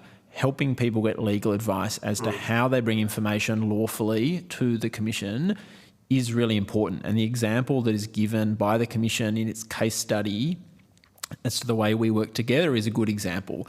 There was material that wanted to be given to the Commission where there was legal uncertainty about the risk the whistleblower might be taking, and we worked together very efficiently for that process to happen. Obviously, I won't speak too much about the details of that, but absent our ability to support that individual, that evidence of alleged wrongdoing may never have gone to the Commission. We need structural, sustainable solutions to people bringing information to the National Anti-Corruption Commission to be able to get the support they need. And critically, that includes prior to the submission, which can be some of the most legally hazardous time for whistleblowers. Exactly. And it's obviously important that the current legal funding scheme exists, but we've helped quite a few people engage with the Commission now. As far as I'm aware, none of those would have been eligible for the legal fee reimbursement that is available through the Attorney General's Department because our assistance is largely at the beginning, or often if you're a whistleblower, you're not actually subject to the coercive powers, but you do remain in touch with the Commission, giving insight, giving information in a voluntary capacity. Now, you do reference the witness, I think it's called the Witness Liaison Team. which, I've had people contact my office. They're critical that it kind of provides a similar support, equal protection for those who might be the target of a corruption investigation, as well as those who are actually providing the information and other complainants in it. I wouldn't mind if you reflect upon that, but I don't want to limit you to that. Your other observations about the witness liaison team. I guess, Senator, we can only speak to the perspective we have as lawyers assisting whistleblowers, but broadly, our experience with the witness liaison team or office has been positive, both the team itself and their ability to refer individuals to external psychological wellbeing support. I think that is relatively narrow and limited, and the Commission talks in its submission about the fact that that's not separately provided for. It was sort of that they use their internal budget allocations to fund that. It's very limited staffing. Whistleblowers have a difficult time. Even a whistleblower with good legal support, where everything's going well, typically finds the process hard, because reporting corruption in your employer or that you're privy to is hard for anyone. And so ensuring that those people can access wellbeing support, psychological services free of charge, and specialist services that have an understanding of how these processes work is really important. One of the reasons for that is because often people who engage with the Commission are subject to confidentiality notations. So they might get a notation that says you cannot talk to anyone about your whistleblowing unless there are specific carve-outs for speaking to a lawyer or speaking to a psychologist. That may mean they can't access the support that would otherwise exist in their ordinary life. They can't tell their husband or wife about what they're going through. They can't tell their normal psychologist necessarily. And so ensuring you've got the appropriate wellbeing support around people participating in the Commission is really important. I think the Commission's doing a good job in that respect at the moment, but there's more that could be done, and we'd encourage the committee to make recommendations around that. And part of that could well be a very distinct budget allocation as part of the budget to actually validate that and to properly resource that. Yeah, exactly. Yeah. Could I ask you, I mean, in terms of like some of the legal gaps and the legal minefield that is still present for whistleblowers going to the NACC. I mean, you've touched upon one of them just then. The idea that somebody could be going through one of the most stressful points in their life, whistleblowing, perhaps getting tossed out of their job, being, in what might be actually months or years of conflict with their former employer, and they can't tell their wife about it, they can't tell their husband about it, they can't tell their mum about it. I mean, there are so many problems for whistleblowers. Do you want to just maybe talk through some of the gaps in the protections in the current NACC? Thanks, Senator. This is a real problem that we and others like Professor Brown raised when we participated before this, the predecessor to this committee that was considering the NACC legislation. So it's important for me to step out. In the NACC Act, there are protections for whistleblowers, but they only apply as criminal offence provisions. So threatening or causing detriment to someone because they've blown the whistle to the NACC is a criminal offence.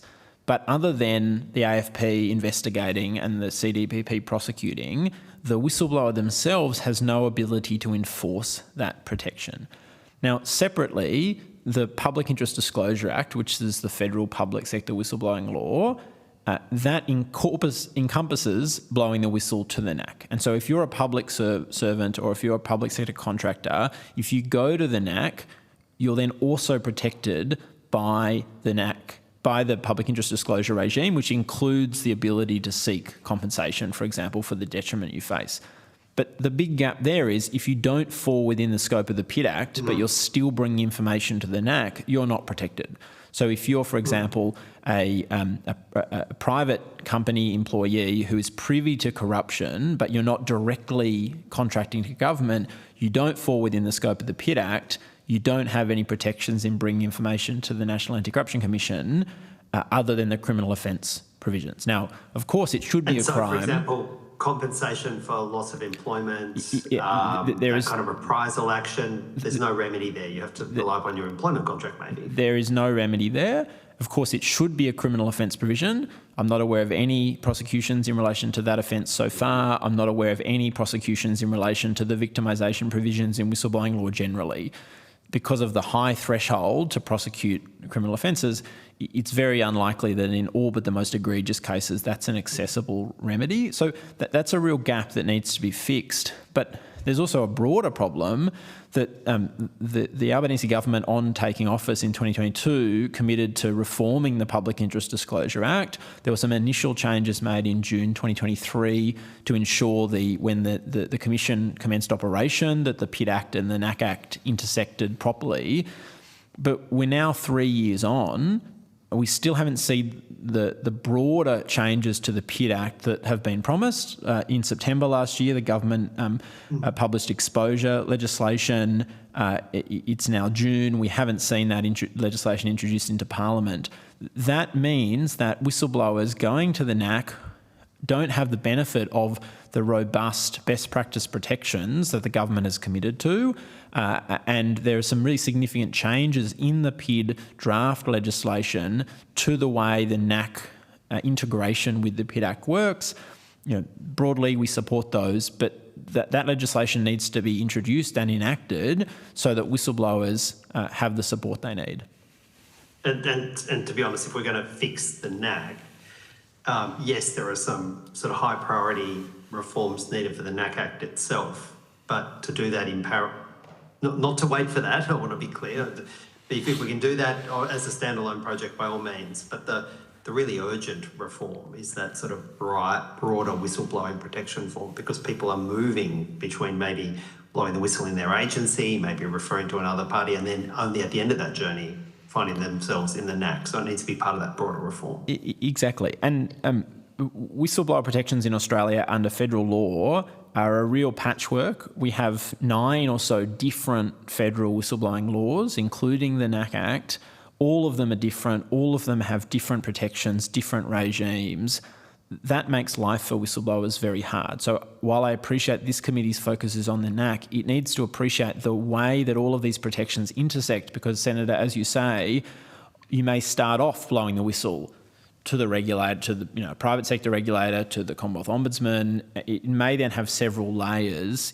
If our whistleblowing framework was more comprehensive, more integrated, more consistent, and critically you had a whistleblower protection authority, a standalone authority overseeing, enforcing these laws, supporting whistleblowers, that would be good for everyone, including the Commission, because, for example, some of the whistleblower support functions that we've been calling on today, which would otherwise need to be housed by the Commission, could be housed by a separate body that has a dedicated function in that respect and isn't, as with the Commission, tied up doing lots of different things. All right. Thanks very much. Thanks, Chair. Thanks, Senator. Senator Darmanin. Just a follow-up question for Professor Brown. It's about your comments around prevention and the recommendations. I don't know what numbers they are, but on page 62 and 3 of your submission, notwithstanding the recommendations as you've set them out in terms of the different models of the Commission and the establishment of a standing statutory advisory committee, do you think that some of the prevention activities that you have recommended in terms of improving could be done within the current framework of the legislation? Like it's more of an organisational, structural, leadership, cultural approach. Absolutely. There's no question about that. So I think the short answer is yes. I think the reason why we think that the discussion should move beyond that is mostly because of the fact that although it's wonderful if and when a commission adopts that sort of cultural approach, if you like, and diagnostic approach and manages to get its priorities right internally in order to take prevention in a strategic and systemic way really seriously and then support that, that's typically not the way that it has tended to play out in practice, which is why it's worth looking at whether the statutory regime and the statutory obligations of the Commission could be, and indeed the structure could be better composed to support those functions, as well as the need for the existing personnel who have a lot of capacity and expertise to be able to do it within the confines of the current expectations. Yeah, okay. And the comment that you made around analysis and recommendations into investigations in a more strategic way that then leads to that systemic reform and kind of broader approach to investigations and trends, I guess. Can you talk a bit more about like what sorts of things should we be looking for to be able to assess, you know, whether that approach is being taken by the Commission? Certainly, you know, in our role as this kind of oversight committee. Certainly. I mean, I think the first place to look at is the Commission's existing reports on investigations. Operation Myrtleford on the Robodebt wash-up is not typical for all the reasons we know. It was a very unique and sort of difficult investigation, but but I think it does serve an example of where, for a number of reasons, the time pressure to get the investigation outcome out meant that, from our point of view, what was able to be expressed in that report in terms of prevention reform implications, what needs to change in the system to make sure that this never happens again, was underdone, and that's partly explained by the fact that there had been a Royal Commission and there were already 1 million recommendations on what needed to be done from a reform and prevention point of view. So I understand why that's the Commission's primary reason why it didn't express its own view on what was needed in terms of reform and prevention in a more sort of structured, specific, maybe powerful way. But I think that would have been really desirable, because a lot of the wheels are looking a bit wobbly across the Commonwealth on some of the types of systemic cultural reform that is really needed to follow up to make sure that the circumstances that led to Robodebt, including the type of dishonesty that occurred that the NACC did find, is that the capacity for that is reduced or removed. So I think that's one example. It's easy to be hypercritical on that particular investigation because it was so complex, contested, and very difficult. But I think you could apply the same logic to other investigations. And the other thing I think to ask the NACC about is when decisions are made about priority investigations and how they should be approached, and when and how public hearings should be used. I mean, I think best practice is for the Commission's specialists who are focused on prevention and reform are in on the ground floor of the investigation design, so that it's actually an investigation that is, from the get-go, is going, okay, well, we're looking for any bad guys here, but we're also looking right throughout the whole investigation, asking questions, calling witnesses, whatever that will help us understand how, even if we don't catch anybody here, we make sure that what we suspect may have occurred or could have occurred cannot occur. So I think that's sort of structural. Then you can expand from that to that broader question of where the Commission would have the power to do public inquiries on systemic risks. We think that there's a clear priority and value in focusing on lobbying practice across the Commonwealth, and as a consequence of that, the lobbying regime is really ripe for a really thorough systemic look, and the NACC would be perfect to do it, and I don't know that anybody else is really interested in doing it, so it would be a standalone thing. So the NACC has to determine its own priorities, but that would be the advice and I think that's why we put it in the submission, that would be the advice that we give to the NACC. Thank you. Thank you very much. Thank you both for your evidence today. If you've taken questions on notice, could you please provide your answers to the Secretariat by 20th July? The committee will now suspend for a short break and return at 11:15.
Wales Independent Commission Against Corruption via video conference. For the Hansard record, will you please state your full name and the capacity in which you appear today?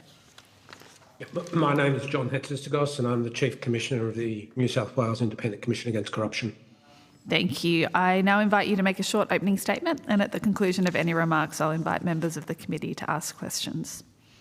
Madam Chair, I don't propose to make a detailed opening statement. I'm happy to leave it to members of the committee to ask me questions. The only thing I would like to do publicly is to acknowledge the work of Commissioner Paul Brereton, who will shortly be departing from the National Anti-Corruption Commission, and also Deputy Commissioner Nicole Rose. We've had a number of initiatives where we've worked cooperatively together. They're detailed in our submission. I thank him for his work in that regard and the work of the other Deputy Commissioners, and I'll do my best to continue to work with the staff of the National Anti-Corruption Commission for the duration of my term. All right, thank you. And we have heard from other witnesses and in submissions about some of the work that you undertake, particularly I think as what I believe is the oldest anti-corruption commission in Australia. So we are particularly grateful that you made a submission to this inquiry and are appearing today so that we can draw on the experience that you do have. In your written submission, you refer to the support mechanisms for witnesses and other people and the approach that the ICAC has adopted in that space, including the fact, I think, that you've made some changes to that process. Could you talk us through those changes, why you made them, and why you think they're important? Well, we had a number of tragic events, as some of your participants would be aware at the Commission. The inspector, upon assuming her role, decided to do a investigation in relation to the question of witness welfare. I might add that there had been other incidents in some of the other jurisdictions as well. On the back of the recommendations we were made, we established a witness welfare officer. We established a referral process for witnesses who could benefit from that.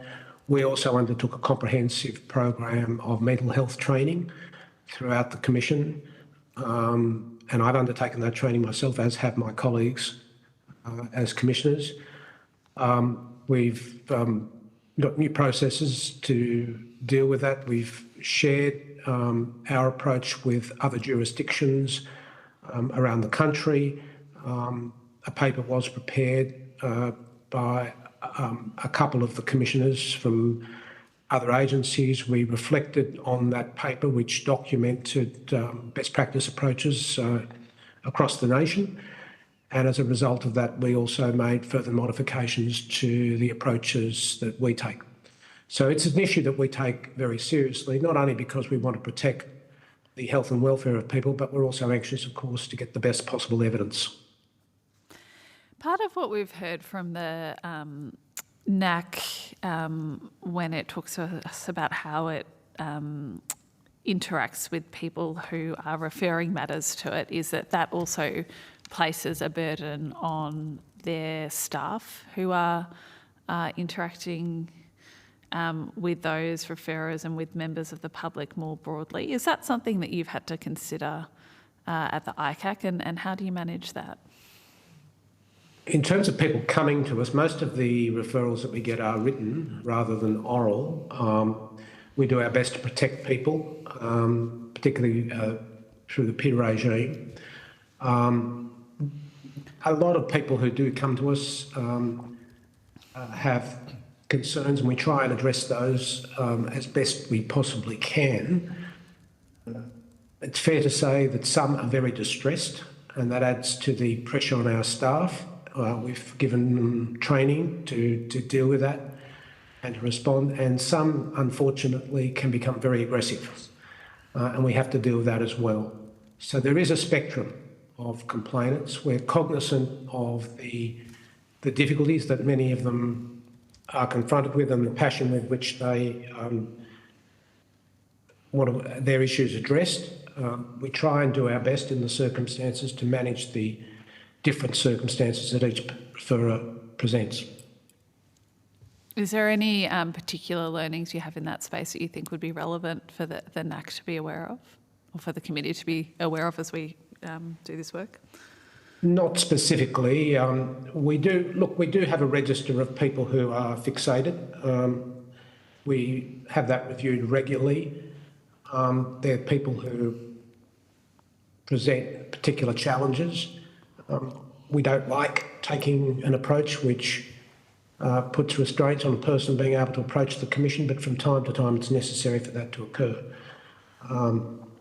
We do our best to respond to the issues that are raised. Obviously, some people are dissatisfied with the outcomes, particularly if we decide that we're not going to pursue a matter for whatever reason. We try and give them an explanation for that, as we're required to do under the Act. People respond differently to those circumstances. Okay. Switching tack a bit, in this inquiry we are also looking at prevention activities, and I note that in your submission you've said that measuring the impact of corruption prevention and education efforts is difficult. Most anti-corruption agencies measure outputs such as the number of training sessions delivered, publications produced, and instances of advice given. How do you balance your reactive work, I guess your investigations work, against your preventative work? Is that something you try and quantify, or what's the approach you take? The two are integral. We don't do investigative work without our prevention people being involved. Their job is to identify the areas where work needs to be done, to address those in terms of recommendations. Ultimately, when the investigation is concluded and the report is presented to Parliament, we write to the public officials and the ministers, as we're able to do under the Act, and request a response and a timeline for implementation. All of that is documented, it's published on our website, and it's pursued. And I report to the parliamentary committees about that. We don't give up. Sometimes we find it very frustrating if we don't get the responses that we've sought in a timely manner, but we nevertheless continue to pursue it and continue to identify it. We don't take it down from our website. It's all there so people can see what the outcomes are. The other aspect of it is that our Act requires us to have a collaborative approach with public sector agencies. It's not just a reactive approach, it's a proactive approach. So we have to go out to the agencies, we talk to them regularly, we ensure that they have the right culture and the right approach, particularly to reporting to the Commission. We're not as concerned about agencies that report too often. We're more concerned about the agencies that don't report or don't report enough in accordance with their activity, and we try and ascertain why. We look at their processes for being able to accommodate and to ensure that their leadership is one which is projecting the right approach in terms of ensuring that people are able to speak up. So it's a very intensive approach that we have with agencies, and if you look at our Act and our objects and our functions, you'll see it's heavily geared to that, and a lot of the referrals that we get from agency heads comes through that collaborative approach. This is not like a court where we just sit here in an office and we just expect people to bring packages of information to us. You actually have to go out and talk and to communicate with people and to collaborate with them and to develop trust so that they can come to you. And so what you're saying is you make sure in doing that you are not just saying, okay, well, here's where we're getting referrals from, these are clearly the problem areas. You are looking more systematically to think, actually, it's probably... We look across the sector. I mean, you can have an approach, I suppose, like a court, where people just come to you with filings or referrals. We don't take that approach. We are out there in the field, our education people are out there, our assessment staff are talking to agencies, they're doing regular review agencies. They look at where they're getting referrals, they see where they're not getting referrals, they say to people, look, relevant to the amount of activity that that you have. These statistics that this information that we're getting is not sufficient. We're particularly concerned where we see that we get more referrals about an agency than from an agency. That to us is a sign that things may not be going in the right direction, and we're onto them. And we get cooperation. I keep telling the agency heads, I recently was at the Board of Secretaries here in New South Wales, and I said, I'm not here to bring you down. I want to lift you up to higher standards. And we have to work together. Our Act requires that. In Section 12A, we have to work with agencies and we have to make them as corruption resistant as possible. Investigation is part of it, but it's not the end game. And at the same time, when we do an investigation, we do a report, we're out there projecting the lessons of that investigation, telling them what happened, explaining it to them in a simplified form, what happened, where the red flags were that were missed, what are the preventative recommendations that we're making, and so on. And so to that point around, I guess, lifting up and that broader message of prevention that you're trying to put out there, are there metrics or is there research you have that has helped you refine or demonstrate the success of that approach? It's very difficult to have metrics of that nature. The main metric that we use is the level of cooperation we get from agencies. Our Section 11 reports, which is the compulsory reports that we get from agency heads, are increasing. And that's a good sign because agency heads are taking the issues that we're raising seriously. They want help and they're asking for help and they trust us to deal with them fairly. And that's important. It's got to be a combined effort. You can sit out there like a crow waiting to swoop on the latest failing and see what that process unfolds, or you can get out there with the agencies and work with them together to ensure their processes and to ensure that we have a collaborative approach. Now, every investigation is different. It presents its different challenges. But we find this works. It's a change perhaps from that which the Commission has taken in previous years. One of the first things we did when we came in as commissioners was we adopted a strategic plan which prioritised that. It's also reflected in our legislation, which requires us to do it. We breathed life into it, and we're finding it successful. If you look at some of the PMES studies, they're available publicly. You'll see people have a greater awareness of these sorts of issues within their workplace. There's a greater willingness to come forward and to cooperate with the Commission and to report matters. That's all positive things. Now, corruption will never end. It's always going to be around. We do our best to address it in a holistic fashion, bearing in mind that we're only part of the solution because agencies themselves have to take big responsibility themselves. All right, thank you. I'll hand over to the Deputy Chair. Thanks, Chair, and thank you, Commissioner, for appearing before us today. I'd like to know more about the ICAC's intake process, that initial stage where complaints are received and assessed. It strikes me that it requires a mix of case management and client liaison on one hand and technical legal analysis on the other. How do you approach those two quite different aspects of triage? Well, we have an assessments team which assess the various matters and report to an assessment panel. Now, there's a triaging process. Firstly, I should just make one point clear, and that is that any person can make, obviously, a referral of corrupt conduct to the Commission. For an agency head, the threshold at which they are required to make a referral is that there is corrupt conduct. Your Act, the National Anti-Corruption Commission Act, only mandates a compulsory referral to the National Anti-Corruption Commission if the corruption issue is serious or systemic. We don't have that in our Act, and nor do we require the agency head to identify the grounds upon which they regard the corruption issue as serious or systemic. So it's a different threshold. Ours is a much broader one.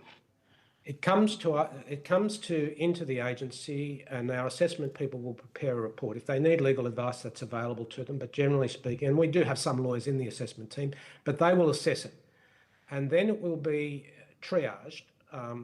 Some of the very straightforward matters are triaged, and they're documented, but they're not formally assessed in the sense of coming before the assessment panel. The assessment panel meets now once a week. It's chaired by one of the commissioners, and a decision will be made as to the course in which that matter will go. If the matter is to go to a preliminary investigation, or if the matter is to be referred back to the agency with the Commission's oversight of the investigation, that matter is escalated to the 3 commissioners. So the 3 of us will decide if a preliminary investigation is to take place.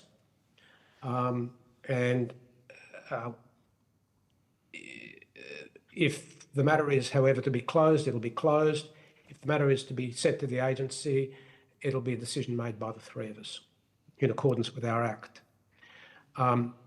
If it's a preliminary investigation, it'll go to one of the investigation teams.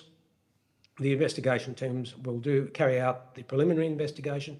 If it's to be escalated to a full investigation, that again will be a decision made by the commissioners.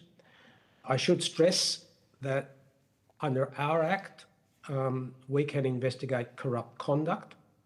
We are not precluded under our Act or limited to an investigation of serious or systemic corrupt conduct. That is a criteria which is in your Act, but it's not in ours. Our Act, however, does require us to emphasise or to give priority to serious or systemic. So it's left to us to make that judgment. And the reason why we prefer it the way it is under our Act is because sometimes you can investigate some things which aren't serious or systemic, but they become serious or systemic as you get into the investigation. And that's happened on quite a large number of occasions. Thank you. That's really helpful. In terms of the time it takes for a referral to come in through that triage process, get assessed along the way, are you satisfied with the length of time that takes? Have you learnt something along the way? Is there anything that you can tell us about in terms of the technical expertise of those staff at that initial part of the triage process?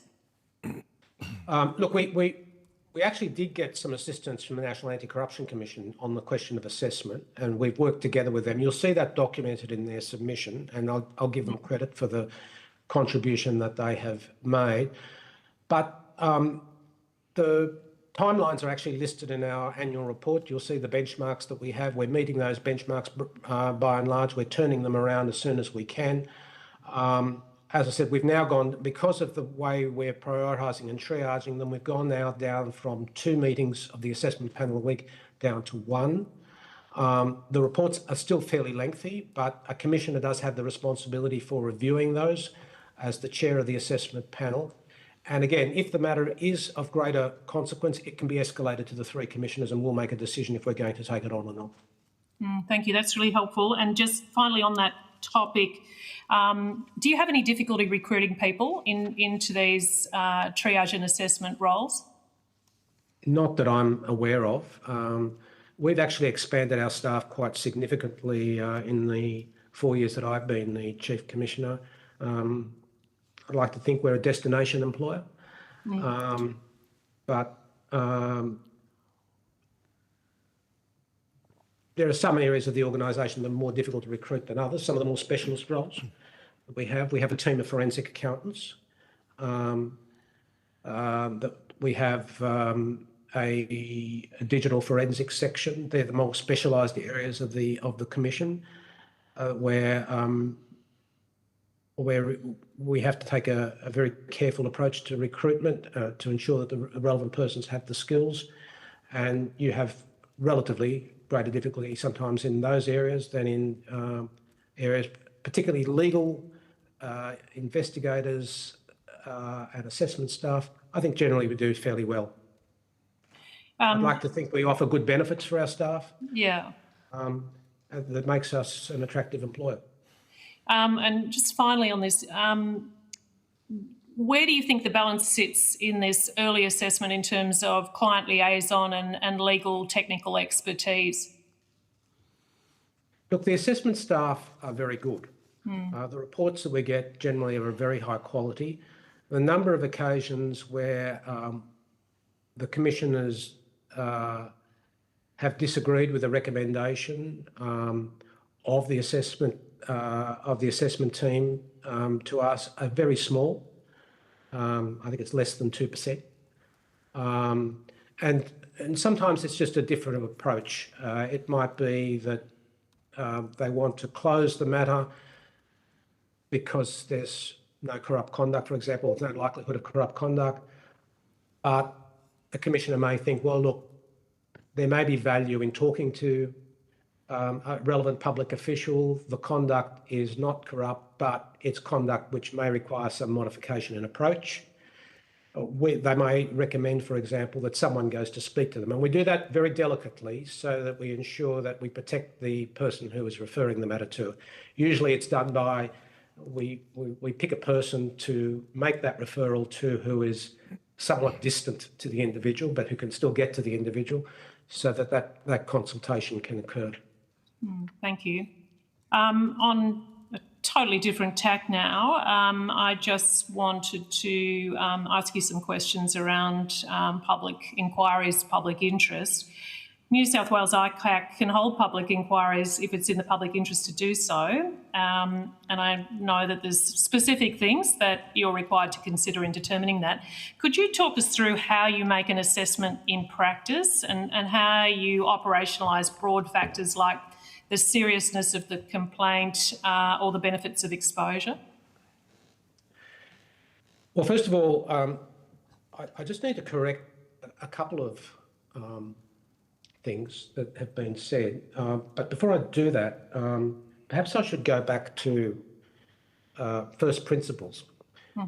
When you're setting up an anti-corruption commission, a body such as ours or the National Anti-Corruption Commission, you need to take into account very clearly what is it that you want to achieve. That's the first thing you need to do. And the second thing you need to do is work out, well, how far are you prepared to go to achieve it? Now, I heard one of the representatives of the Attorney General's Department, who was questioned by one of your members, say that we decided to go in this approach of limiting the likelihood of a public inquiry by restricting it to exceptional circumstances because we want to protect reputations, we want to protect prosecution action. There's probably a couple of others you could add to that. Political risk you could add health and welfare of witnesses and so on.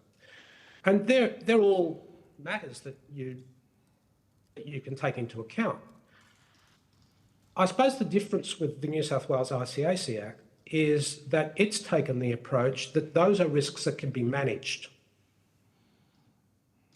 And what our Act seeks to do is give us the discretion to be able to make those judgments about what's in the public interest and what should go out publicly, but at the same time manage those risks. And if we're managing those risks, we have to be accountable for them, which is very important. So we have a public interest test. Now, first of all, before something comes to us to go publicly, it's got to meet the definition of corrupt conduct. It has to be tentatively corrupt conduct. The tests in our Act are different to the ones in the NACC Act. It has to be either something that is a criminal or constitutes or involves a criminal or a disciplinary offence, reasonable grounds for dismissal. It's got to bring the office into disrepute. There's a series of them in Section 9 of our Act, which aren't in your Act. So that escalates and demonstrates that it's not just any corrupt conduct, it's conduct of a particular level. Beyond that, we have this public interest test that we have to apply, and our Act requires us to take into account, it's in Section 32, the seriousness of the matter. You'd look at, for example, is it criminal conduct? Is it not criminal conduct? Is it minor, trivial. There's a range of considerations that you factor in. You look at, obviously, the benefit of being able to expose the matter. You look at any undue prejudice to reputation. And you ultimately look at the view of whether the public interest in exposing the matter is outweighed by the public interest in preserving the privacy of the persons involved. So all of those factors are weighed. And then we have structural considerations.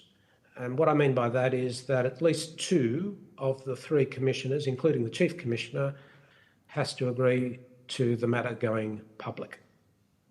Now, what happens is that we get a report prepared by the team. We will, by the time that we have this, making that determination, we would have engaged in private inquiries, compulsory examinations of a range of witnesses, which will inform our decision making and factor in our assessment of the matters that I've referred to earlier.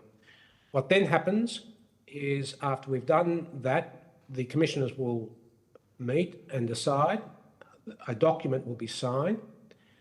And one other thing that happens, and we're not required to do this under our legislation, but we do it anyway, because the Parliamentary Committee at one point suggested it. I didn't think it was a bad idea. We give it to the inspector. We allow the inspector to read the report, read our decision, give us any feedback that she has in relation to the circumstances in which we decided to exercise our decision. And then we have the public inquiry. Someone's allocated to preside. The scope of the inquiry will have been determined by the Commission, and the public inquiry takes its course. But even, and this is why I go back to this point about controlling risks. Yes, there may be questions of reputation, there may be questions of health and so on, but you can manage those because we have non-publication orders we can make. We can at any stage go into take the public inquiry into a private session, which we've done. We can restrict access. Sometimes we've deactivated the live stream to make it more comfortable for the particular witness if there's issues that arise because of that exposure, bearing in mind that a public inquiry, sometimes our live stream can get up to 17,000 views. I think that's the record we've had so far. So we try and manage these sorts of matters, and we're acutely aware of reputations and the need to protect reputations. Reputations are important. We're not here to trash people's reputations, but we are here to get to the truth and to establish what happened and to use what we have exposed as a vehicle for not only keeping people accountable, but also making the case for change. Thank you. That's a very useful stepping through of the process. I'm curious, Commissioner, if you were required to have the additional test of exceptional circumstances, how would you see that as changing the process that you just described? Well, we don't have the test of exceptional circumstances. And people have asked me that in the past. New South Wales Court of Appeal in another case, I think it's San Rumble number 2, 2007 NSWSCA 259 at 59, said that the word exceptional can depend upon the relative numerical frequency, but also on being not what would ordinarily be found in a particular qualitative circumstances. That's the New South Wales approach, but it's different to what I understand the Court of Appeal has decided in Victoria in the case of ICAC. They took a much more restrictive view. But we don't have that. But what I will say to you is the number of public inquiries we do is not huge. In our first year as commissioners, there was 1 public inquiry. In our second year as commissioners, there were 2. In our third year, there were 2. This year we've had 2 already. There'll probably be more. But when you look at the number of referrals that we get into the agency, it's a very small proportion. Now, if you look at it numerically, you'd say it's exceptional. But that's not the way we look. We don't apply that test. We apply a public interest test. And I guess just for clarification, you and I now we've been talking about public inquiries under the NACC Act. We talk about public hearings. Would you just be able to describe where you see the difference between a public inquiry versus a public hearing? We have public inquiries. That's what our Act says. Whether it's the same as a public hearing, which is what the NACC Act says, I haven't examined it. My view, and I don't have experience at the National Anti-Corruption Commission. I've read their annual report in preparation to giving evidence today, but I've read the cases that they have. And with the possible exception of Operation Myrtleford, I would not have taken the view that the other matters that the National Anti-Corruption Commission has done to date were matters that, in our case, would have warranted a public inquiry. We're not an alternative justice agency. I need to make this clear. We're an anti-corruption agency, and we're there to look at serious and/or systemic corrupt conduct. If cases involve single instances transgression, you have to consider whether it's just appropriate to prepare a brief and to send it off to the DPP, as the National Anti-Corruption Commission has done on quite a large number of occasions. You'll still get the exposure at the trial level if it proceeds at that point. The benefit to us is that we're able to deal with matters in a different way, in an overview way, which could address an issue, whether it's nepotism, cronyism, procurement fraud or whatever, in a way that perhaps a court case which is looking at criminal conduct cannot. And it can also make recommendations for change. And I think that's the advantage of the public inquiry process. It supports the case for change, and it demonstrates the need for change. And as I said, the various risks that have been referred to in the Attorney General's submission, but also the other ones that I've mentioned, are matters that our Act and our processes seek to address in a different way. I'm not saying they're unimportant, but they can be addressed in a different way. Thank you very much. Thanks, Chair. Thank you. Senator Shoebridge. Oh, thanks, Chair. And thanks, Commissioner, for your assistance again.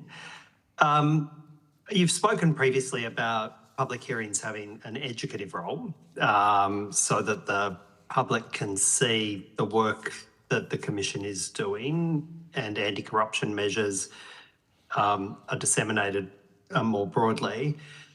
I might ask you if you could expand on that, your understanding about that sort of public engagement role of public hearings, and that, you know, sometimes that leads to the ICAC being criticised. More often it leads to the ICAC being discussed as a relevant institution in New South Wales. But would you mind speaking to that briefly?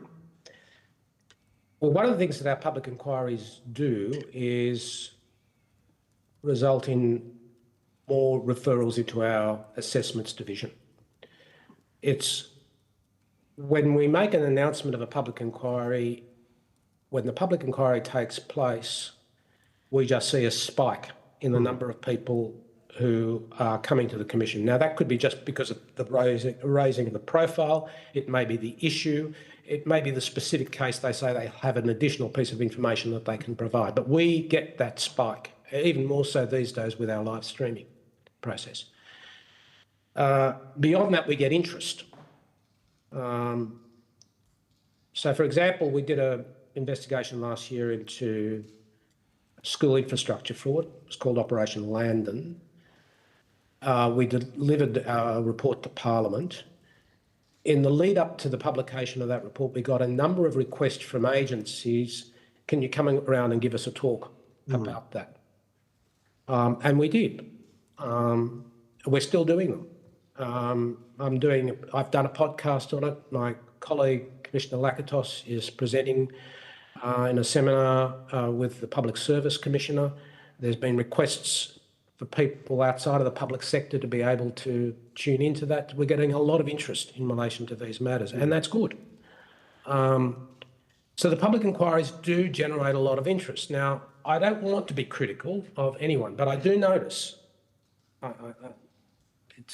Operation Myrtleford was done in private. Maybe reasons for doing that, but one of the things that happened is the National Anti-Corruption Commission was criticised in relation to what some people, rightly or wrongly, viewed as the paucity of the findings. One of the benefits of a public inquiry is that people can see the evidence. They can see whether the conclusion is justified by that evidence. Now, as I said, there are risks associated with that, but you need to be able to manage those risks. And I hope that people accept that with the benefit of the experience that the New South Wales Commission has had over 37 years, we're doing that a lot better these days than perhaps was done in the past. I didn't come to the ICAC 4 years ago uncritically. I thought some of the investigations that the ICAC had done in years past were low-hanging fruit, to be perfectly frank.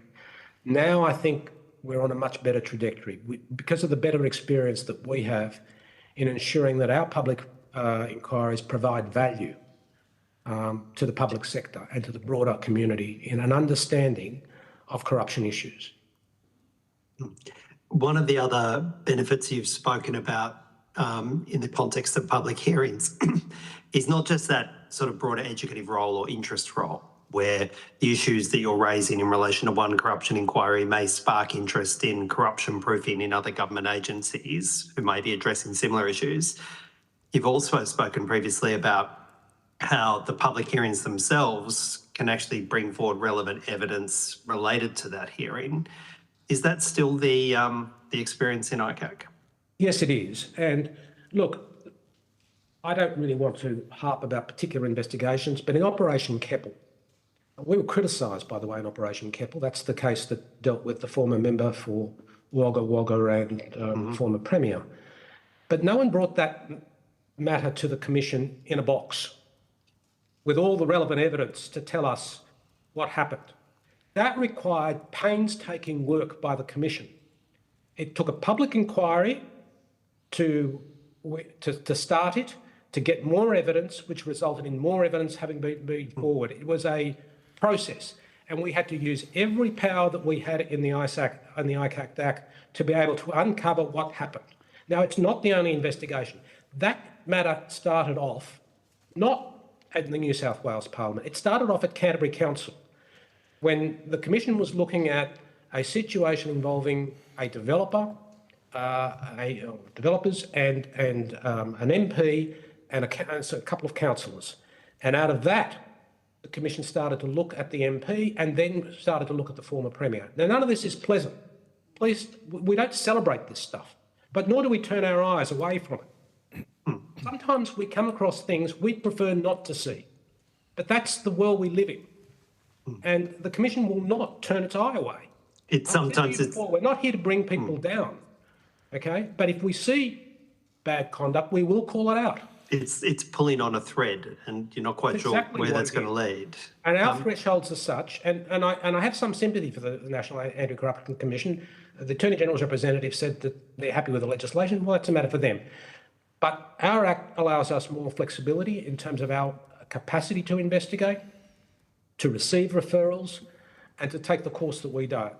We have a great deal more discretion, I consider. I acknowledge that.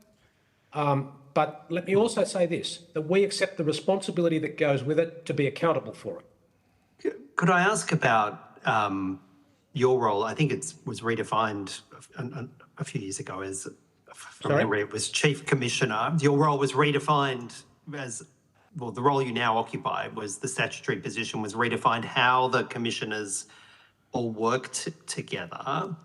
One of the concerns I have, I'm not asking you to adopt it, is that there was a very dominating presence in the National Anti-Corruption Commission, which led to a dominance by just the Commissioner. I'm not asking you to adopt that, I'm just saying that's my view. But can you talk about how maybe the statutory arrangements and or the culture in the ICAC, how that decision-making is made between you and the other commissioners? Well, first of all, I inherited this model when I came here. Peter Hall, who had been my predecessor, had worked with the three-commissioner model. You might recall, I think you might have been in the New South Wales Parliament at the time, that there was an issue which arose in the Canine matter. There was a review done by the then government. There was concern in relation to some of the investigations that ICAC did under our predecessor, I think it was Commissioner Megan Latham. and a view was taken that we should move to a 3-commissioner model in one of those reviews, and Commissioner Latham was asked to reapply for her position and she declined. Now, I'm not condoning any of those circumstances, but the 3-commissioner model developed out of that. The concept of it was that it would result in a broader view of things, different perspectives being able to be taken into account and so on. Now, the previous commissioners were on record. They said that they had some difficulties with that model. 2 of them said that they should go back to a single commissioner model. 1 of them was happy with the 3-commissioner model. Bruce McClintock, who I think might have been one of the persons who recommended the 3-commissioner model, suggested we go back to a 2-commissioner model. LEC, which started off as a 3-commissioner model, is now back to a 2-commissioner model. I haven't paid too much attention to any of that. What I have done is tried to make the 3-commissioner model work. And that means that I have to acknowledge the skill and the expertise and the perspectives of my colleagues. And that's what I've sought to do. And I have to say we haven't had any divergence in terms of particularly the public inquiry issue. We haven't had, a 2-1 decision made in relation to whether we should go public. And we talk about these issues, we discuss each other's perspectives, and we try and work through the differences. Now, I know the Act says that the Chief Commissioner can override the others on other matters other than public inquiries. In practice, we work collaboratively. And do you think in your experience, that there's a statutory obligation on the question of public hearing for there to actually be that discussion amongst the 3 of you and to flesh out the issues, amongst you? If nothing else, that statutory requirement kind of compels you to have those kind of substantive discussions. If you like, it surfaces the issue very clearly. About having a public inquiry? Yes. Look, as I said, on public inquiries, the cases largely select themselves. It's not as they're largely self-selecting. You've seen the kind of work we do. It's not single instance transgressions. It sometimes goes beyond one agency to multiple agencies. It involves systemic corruption almost invariably, or high-profile corruption. And that's what we do. And it requires a lot of skill on the part of our staff and leadership on the part of those in the positions that I and my colleagues occupy to ensure that we do that. So I don't want to suggest that the 3-commissioner model results in a divergence of views amongst us in that regard. What I do think it does is it provides a greater sense of reassurance to the outside community that those decisions are being made in an appropriate fashion. They're not idiosyncratic, they're not personal, they're not idiosyncratic. There's a structure and a process behind I'll give you an example, Senator, of what I'm referring to. You will recall in the Keppel investigation where the Commission decided that we would go to a public inquiry in relation to the former Premier, and it related to some matters that were sensitive. I have to be frank. I recall. Sorry? I recall the evidence. I recall the nature. Now, the Commission, I wasn't here at the time, the Commission obviously had to make a decision on that and balance the relevant public interest, and it took a lot of work on the part of my predecessors to be able to do so. But ultimately, the decision which was taken, I think, had a greater level of public acceptance because the 3 commissioners were in agreement on that issue, rather than if one person was involved in that issue. And ultimately, when the report was handed down, there was a lot of criticism. We were referred to the inspector. We were taken to the Court of Appeal. We survived that criticism. That report is being used extensively in our education activities, particularly with members of parliaments and other public officials, including local government. So, I mean, of course you can have, you could voluntarily put these structures in place in any anti-corruption body if you have more than one commissioner. But there's a lot of, I mean, you've heard it. You've heard it even even in the course of this inquiry, but you would have heard it more generally in the discussion at a federal level. This kind of the horrors of public hearings and the damage, etc. But in terms of like a structural reassurance, a kind of structural long stop of it, having some of that collective decision making as a requirement before public hearings are held, there is a public confidence element in that too, isn't there? It does give that assurance. Well, I think it does, provided the people that you have are the right people. See, Papua New Guinea established an independent commission against corruption with a 3-commissioner model, and they've been fighting each other in courts. That hasn't worked. So it can work, it can fail. It depends upon the individuals who are involved making sure that it works. I've done my best to make sure that it works, and it's for others to judge our work, the quality of it. And so one of the other things that comes back to is the recruitment process and ensuring that there is rigour in the recruitment process, and you're looking for these kinds of attributes in commissioners, not just some kind of purity of professional experience, but perhaps how they'll work collectively, what kind of leadership they'll show. Those kind of recruitment elements are kind of also critical in an anti-corruption commission. Well, I went through a recruitment process. Myself and my colleagues did, and we were all recruited in the same batch. So I knew one of our commissioners, Commissioner Paul Lakatos. In fact, I recommended his appointment to the District Court when I was the Attorney General, so I knew him very well. Commissioner Morell was the former Chief Justice of the ACT.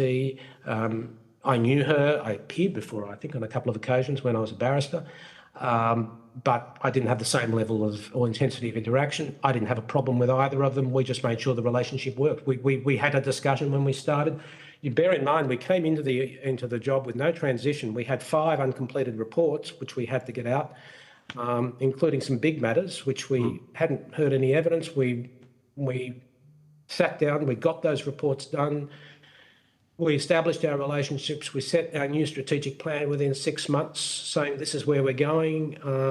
We then had to use that to go to government to get the funding to be able to ensure that we can deliver on that. We have gone overboard in terms of our transparency. I'm quite happy to detail what we've done in that. We don't look at the Act or the Annual Reports Act and say, this is what we have to do. Forget that. We put more in than we have to. As I said to you, I gave you an example. I give the Section 32 report to the inspector. No one says do it, but I don't see a problem doing it. What's the problem doing it?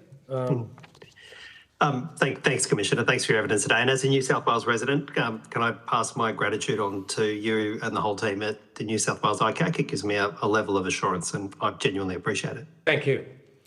Thank you. Dr. Garland. Thank you very much, Chair, and thank you so much for the evidence so far.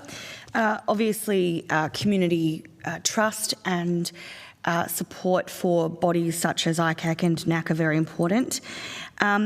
Now, I note that in your submission you reference a community attitude survey which ceased in 2015, stated that happened due partly to cost and partly because the results were no longer producing valuable information. Just interested in having that drawn out a little bit more, if you don't mind, particularly that latter part in terms of why that survey and the information it garnered was deemed no longer useful. Well, I wasn't around then, so I can't comment directly on the report. That's certainly what my officials have said. I have raised that. I noticed that the National Anti-Corruption Commission did do a survey. The take-up rate of that and the results of that are documented in their annual report. You can read that. I'd like to think that the issues that, however, that the Commonwealth survey identified in terms of ethical concerns in the public sector are the sorts of matters that we have picked up anyway through our own process of the referrals, matters that have come in, but also through our survey of PMES results. What we do, it's a less expensive way of being able to do it, is if we do need survey questions asked of the public sector, is try and use the PMES study, which is an annual study, to get that kind of information and to be able to use it. And it also gives us a cross-section of the differences between the various agencies. Thank you very much. All right. Thank you very much for your appearance today. If you are being asked to give copies Sorry, Chair. Just wondering if I could have one more question with the Commissioner, if that's all right. That is all right. By the way, if you ever want to come and visit us, you're welcome to. I don't have anything to hide here if you're interested in We making the trip. appreciate that offer. Thank you. They all say that, Commissioner. Well, I've been saying it for years. I've had the Parliamentary Committee here a few times. In fact, I suggested it to Commissioner Brereton. I don't know if he took it up, but anyway, you're welcome if you want to come. Thank you. Deputy Chair, you said you had an additional question. Yeah, I did. Thanks so much, Chair, and thank you, Commissioner. Look, you are in your role for your highly specialised investigative and decision-making expertise, but you're also head of an organisation. Obviously, you've got a CEO who's responsible for day-to-day management, but you're the leader. You set the tone. How do you balance and prioritise those two sides of your job, tone, culture, as well as that specialised knowledge, and has that changed over the course of your appointment? Is there anything that you could reflect on that? Well, first of all, our Act is different to the NACC Act. Our staff are not public servants. They are state employees, and we're under a separate award. And I'm the employer here under our legislation. Under the NACC Act, the head of the agency, I think on terms of staffing, is the CEO and the head of APS, and they're all APS staff, so it's a difference as far as that's concerned. A lot of the staffing powers, however, are delegated to the CEO and the executive directors of the various divisions. There's certain matters that are reserved to me under those instruments of delegation, and some things in the statute are exclusively mine. For example, the appointment of the CEO, unlike your Act where the CEO is appointed by the government.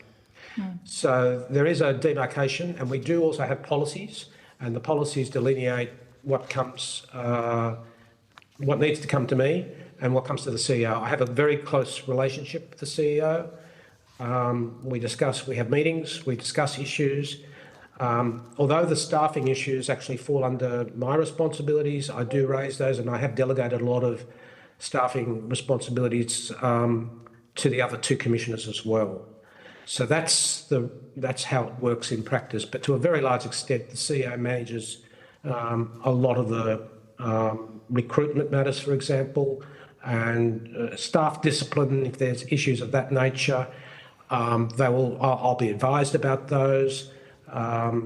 We routinely, if those sorts of issues arise, I make it a point of ensuring that the inspector is informed, and the process, and we keep the inspector informed about all of those sorts of matters.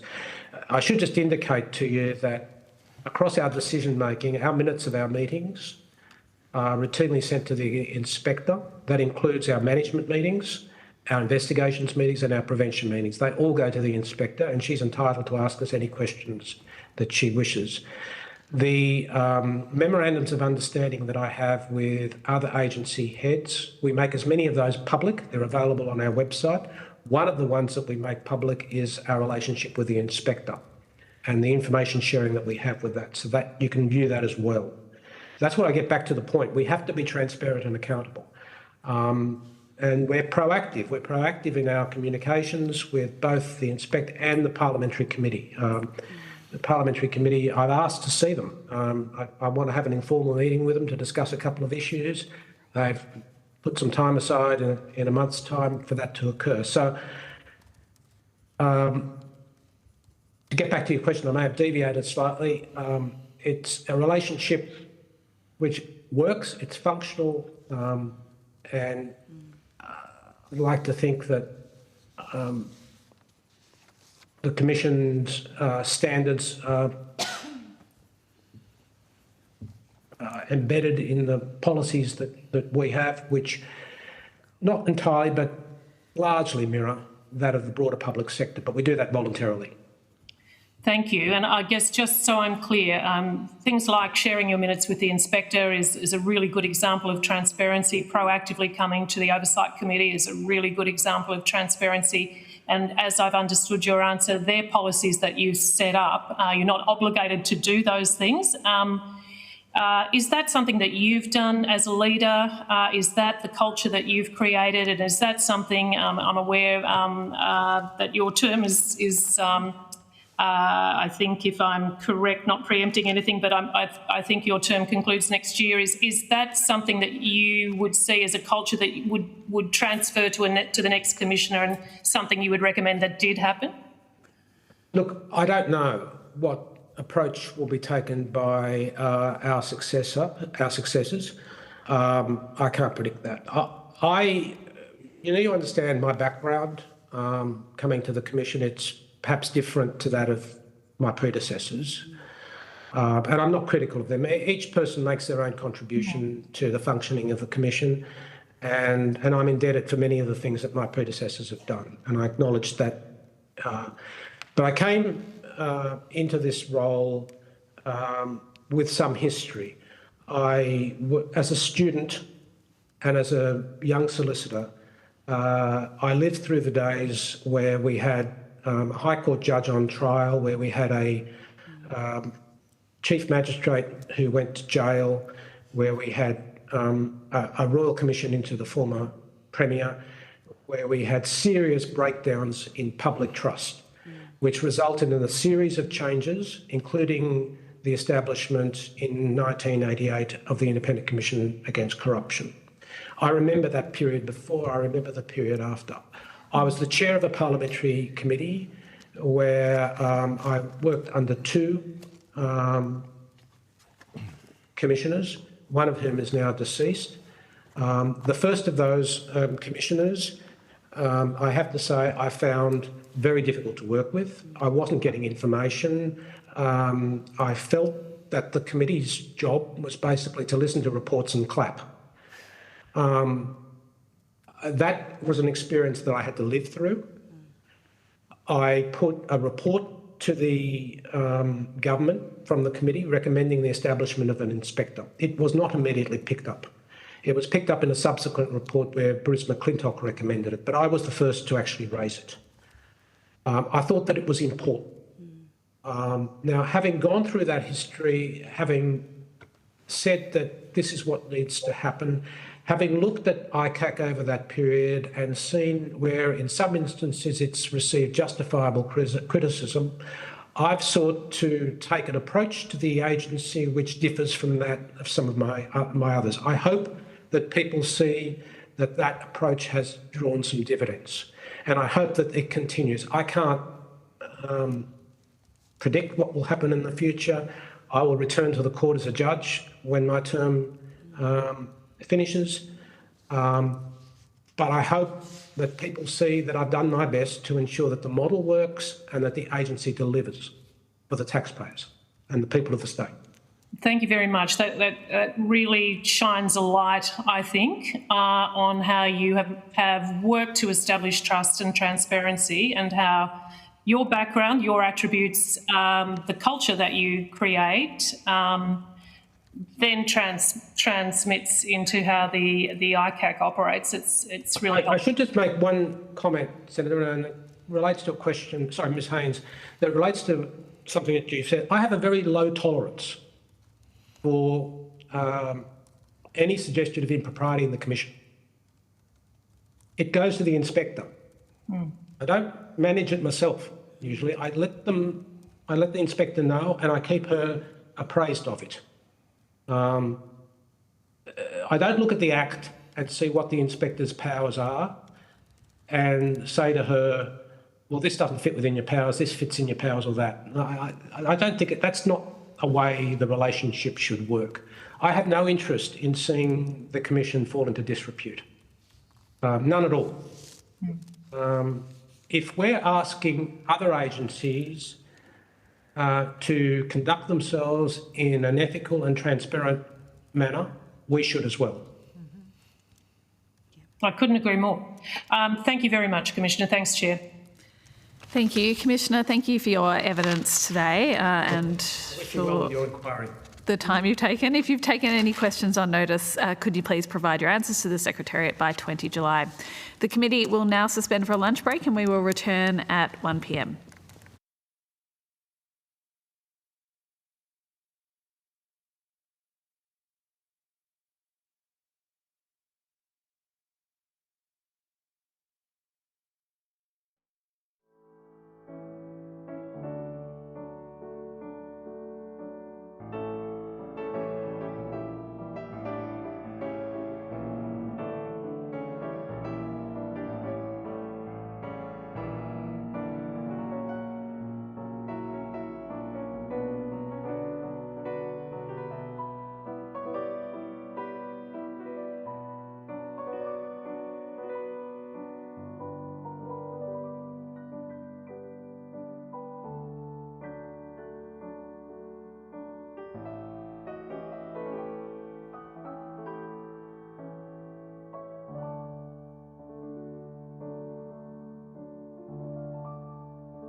Welcome representatives from the Centre for Public Integrity via video conference and the Accountability Roundtable in person.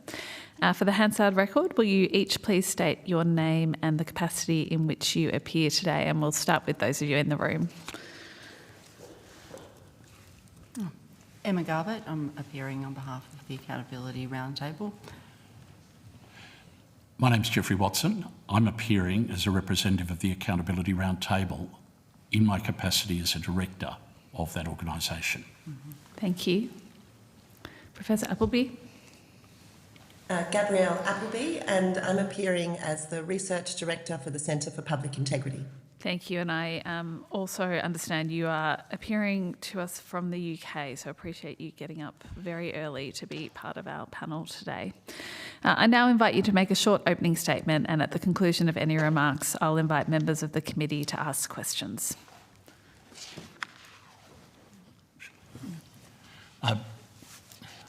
Well, we're just on 3 years of the NACC, and I don't think there's anybody that I ever speak to who says other than they are disappointed with what has occurred. Some people would go so far as to call it a fizzer. But that may not be adequate, because the only reason the NACC exists is to enhance confidence in the federal public sector, and there would be a lot of people who would say that the last 3 years have acted to diminish that public confidence, which is regrettable. I don't think it's permanent, but you've got to ask yourself how it came about. I read the submissions put to this committee, not every word of every page of them, but a lot of them. And I saw that many of the people made submissions which said the NACC needs this power so that it can do this. Or some of them said the NACC needs these resources so that it can do that. Well, quite frankly, I actually see the NACC as already possessing the powers which are necessary, and it has the resources to do that which is necessary. And maybe I'll be out of line with other people, but except in one, and it's a major respect, but except in one respect, I'm going to suggest that the legislative framework is fine for the NACC to do its task. So when you ask what might have gone wrong in the last 3 years, I'm afraid I've got to say that I feel as though something went wrong at the top, something went wrong with the leadership. I say that very carefully because I know the old commissioner personally. I appeared before him when he was a judge. I knew him from law school days. And I've got the greatest respect for him and his personal integrity, but something has gone wrong. If you ask around the public, they will tell you that the impression that the NACC has created is that it is, on one hand, timid, and on the other hand, secretive. Neither of those are desirable features for an organisation like the NACC. In some respects, people would suggest, I'd be one of them, that it has failed to exercise the powers that it has. And also, especially gauged by things which I have read from the minutes which were published of some of its deliberations, and some of the evidence which was given to this committee by a Deputy Commissioner, that either the NACC did not understand the full scope of its powers or was unwilling to use it.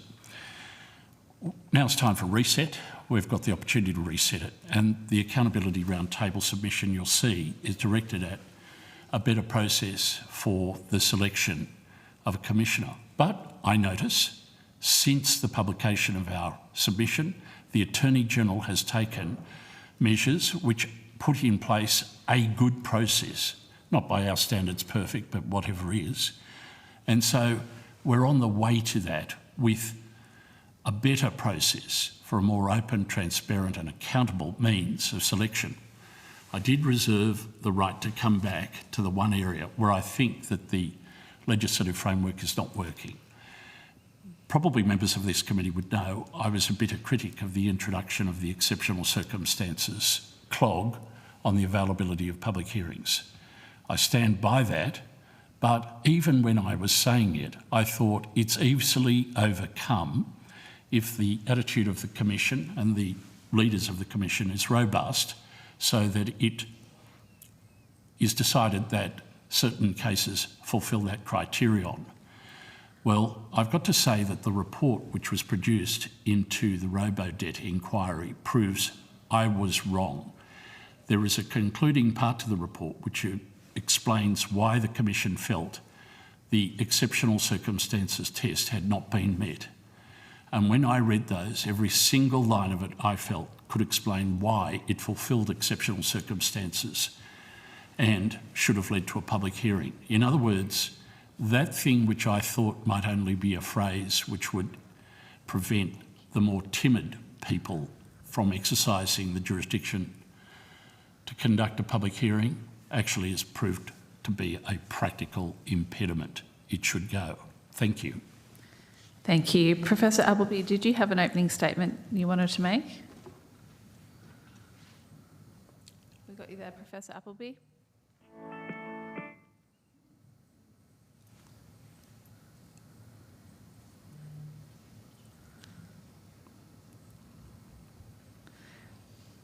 Can we just check on the connection there? We'll come back to Professor Appleby when we get her on the line. No,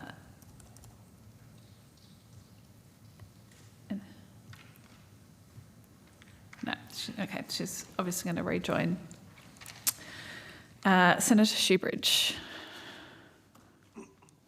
Thanks, Chair, and thanks for slotting me in here. I've got to duck off to another committee in Sydney. Thanks very much for the submissions, and I'll be frank, the ongoing work that you both do, and Professor Appleby as well, although she's not here to hear that, in the questions of transparency and accountability. One of the very real concerns that I've held about this round of recruitment is that we don't repeat the same mistakes of the last round of recruitment. And I don't know the extent to which you're aware, but this committee didn't actually interview Commissioner Brereton or any of the deputy commissioners. We didn't see any of the original documents. We didn't have the chance to have any of that back and forth. We got a very sanitised, modest in scope document produced by the Attorney General's Department, basically commending Commissioner Brereton to us with no primary documents and no chance to actually get to a sense of the person that I think is critical in an interview process.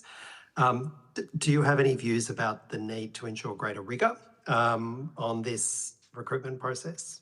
Oh, absolutely. I've got a very strong view about it. So does the Accountability Roundtable, that an open process should be followed. Now, Senator, as I think you know, I've done quite a bit of my work with the Centre for Public Integrity, which is published on this very issue. We do know that there is a robust system in place for example, the appointment of people to the Administrative Review Tribunal, where it was open, it was transparent, it was rigorous, it was merit-based, and what's more, it worked. And I can say on behalf of the Accountability Roundtable, we wish to see something like that implemented here. I did see the Attorney General's statement as being some steps towards that. Senator, I'll just ask you to pause because we've got Professor Appleby back online, so I'll just allow her to give her opening statement and then we'll come back to you.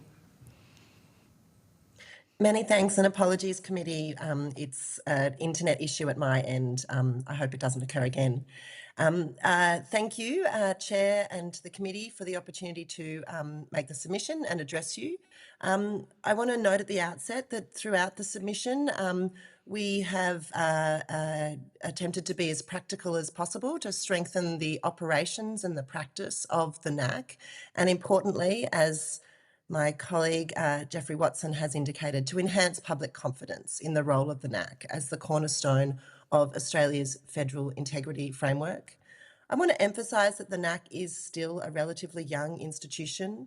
Its early years have focused on establishment, building organisational capacity, and so in that sense our submission is intended to be a constructive one.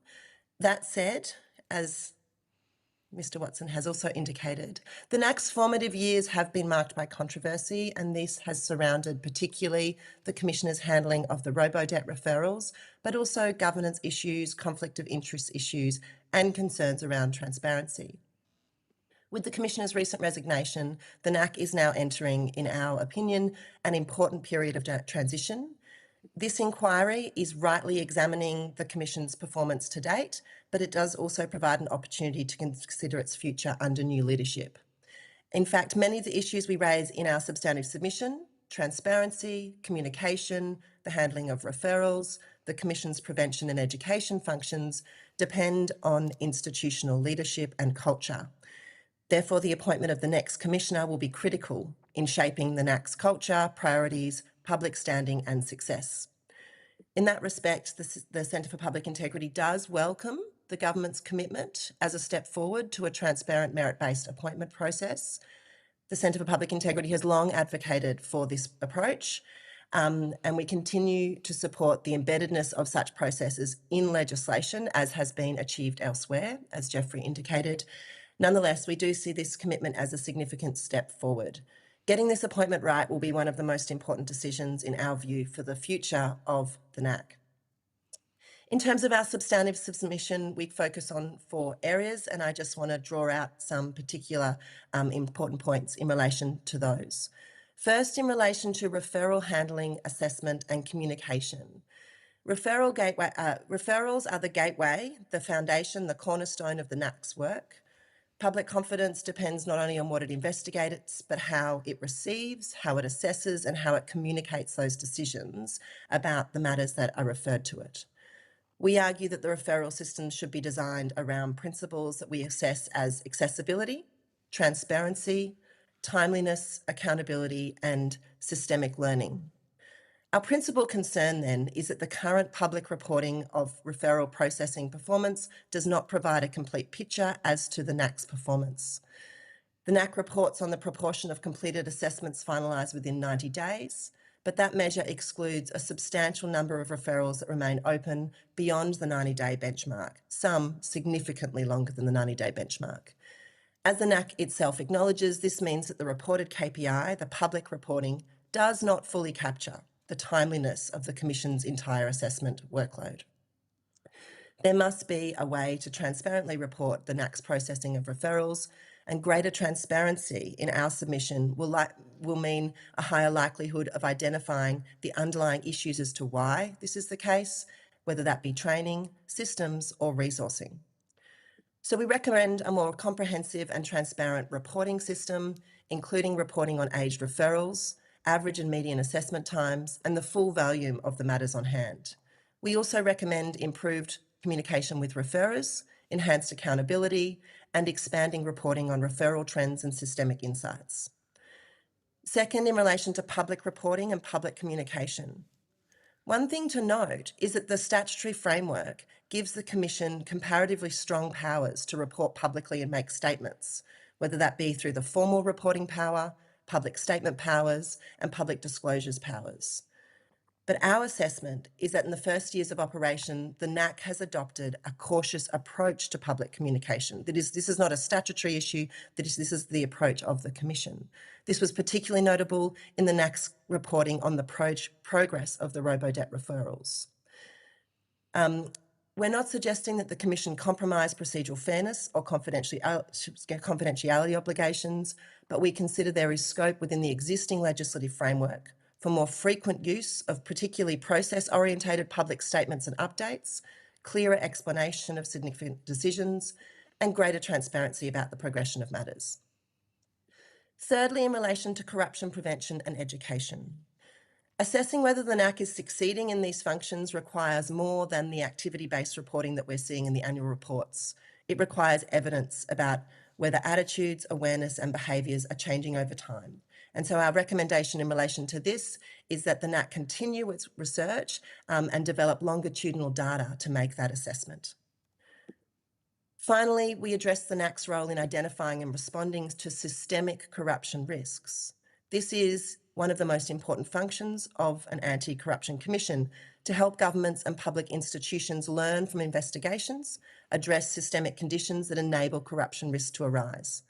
As we point out in our submission, the statutory frameworks already exist for the NACC to make recommendations directed at structural reform. However, to date, the function has been used very sparingly. In fact, across the Commission's report, recommendations have appeared in only one report and was noticeably absent in the Robodebt investigation report. So we suggest that a more systemic use of recommendations power would strengthen the NACC's prevention and education functions, but also increase the broader public value generated by its investigations. Thank you, and we welcome further questions from the committee. Thank you, Professor. Senator, as we discussed, noting that you're leaving early, I'll pass back to you before we go to other members. Thanks, Chair. I mean, one of the core issues, you see it repeated in the submissions, we've heard it in the public discussion, is the exceptional circumstances test. I don't know if any of you had the benefit of hearing Commissioner Hatzistikos from the New South Wales ICAC. I personally found his position quite compelling in terms of the discretion and then having a good process for considering the various aspects before you have a public hearing. Do any of you want to reflect upon the experience of the New South Wales ICAC or perhaps otherwise on the exceptional circumstances test for public hearings?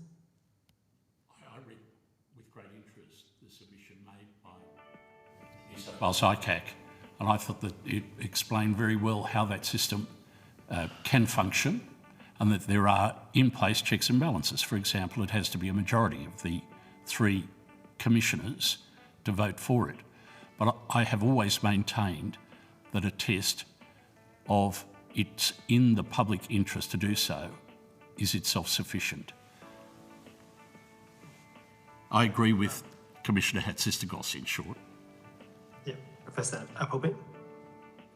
Thank you, Senator. I would just say that I think it's really important, and this I think is consistent with the submission and evidence of Commissioner Hatzistikos, that there is greater clarity as to the test for public hearings and the factors that are considered in determining whether the threshold is met and the process. I think that's what really came through in relation to the New South Wales position, but also important to remember, and I think that the terms of reference of this committee go to that as well, that the public-facing aspect of the NACC is public hearings, but also it's public statements and other public communications, and it's the way in which the Commissioner approaches all of that public-facing role that is influencing that public perception of secrecy within the current Commission. Thank you. There's a recruitment process going on. I hear, Mr. Watson, you've given evidence that you think that this is a better process than last. But we heard from the Attorney General's Department earlier today that they don't currently have an intention to tell the public who's on this recruitment panel, or it doesn't quite fulfil the recruitment, but who's on that assessment panel. And I think I've said to you before, the experience that I've had on this committee is this committee didn't actually directly question any of the preferred applicants who were appointed up to this point, and we didn't see any of the primary documents. Now, there hasn't been a commitment from the government to fix any of those things, and yet this is a statutory committee with one of its requirements is to assert that it has confidence in whoever the government puts forward. Do you think we can do that job without actually meeting them? I'm absolutely shocked. I did not know. They're not going to tell you who's on the selection panel. I think, sorry, can we just clarify a little bit there that the point, I think, from the Attorney General's was they are, as part of the public statements, which you've referenced, both of you in your opening statements, they're not putting the names out as part of that public process. Because of the reasons they gave to us were around public knowledge of that process and how that may compromise a process in the lead up. So that's separate to a committee approach. And in fact, we didn't, in that evidence, Senator Shoebridge, explore an approach with the committee. We talked about a public process. So perhaps I think that there's maybe some tension there that we can discuss, but certainly for the witnesses' understanding of that process, I think that was quite a separate part to how you're characterising it there. Sure. I didn't characterise it one way or another. And or Mr. Watson's understanding of it. I hadn't picked up the distinction, but I'll just be entirely clear. The Attorney General Department gave evidence that they were going to appoint an eminent person. They didn't identify the criteria. They gave no commitment to advise anybody about who it was prior to the assessment commencing. They took on notice whether or not they might do it afterwards, and we were silent, and I didn't ask as to whether or not they would tell this committee. But they most definitely didn't volunteer that they would tell this committee or seek the opinion or review of this committee about the appointment of such eminent person. And I say again, there has been zero movement from the government about whether or not we would actually, in our oversight process, actually interview and question the preferred candidates. It didn't happen last time. Well, there's a couple of Do you have a issues. view about that? There's a couple of issues there. The reason why I was so shocked was I'd assumed from what you said that even if there were good reasons not to make the identity of the people on the selection panel public, surely there are no good reasons whatsoever to keep it secret from this joint committee. I just would not be able to understand that. Nobody would be able to give me an explanation for that to my satisfaction, I'm sure. The point is that this committee has got an incredibly important role. You're representing all of us when you're sitting there. And the thing is that you should be given as much information as possible. As for the interview process, maybe it would only be extraordinary circumstances themselves which would require this committee to intervene to say we want to be engaged in interview processes, but at least you should know, or this committee should know, what is going on so that you could cast an eye over whether you felt it was satisfactory. Well, can I ask you, and I'll go to you Sorry, in a second, Professor Appleby. I think just wanted to add to that, Senator Shoebridge. But I might put, given time constraints, I might just put this proposition and then invite Professor Appleby to answer them both. There were character traits about Commissioner Brereton. I know you have a professional connection with him, but you know, in my observation, and I think in many people in the public's observation, there were character traits about him which were apparent from the first interactions. If we are going to have confidence that the next commissioner will be able to do the task of resetting the cultural change, surely we would have to be able to have some of that one-on-one interaction, because for me, the experience of Commissioner Brereton shows not doing that allowed something to go through. But I might go to you first, Professor Appleby. Thank you, Senator. I think what we've seen from the government's commitment to the appointment process is gradually more information, and the Centre for Public Integrity welcomes that as to what the current process will be. We now have a better understanding in relation to the open call, the selection criteria and the use of the panel. The Centre for Public Integrity has always maintained that that panel should be independently appointed and meet certain qualifications. We do understand and expect that the names of the panellists will be published after the process for confidentiality reasons. Whether that means that they won't be published to the committee, I think is a different question. That's a public question.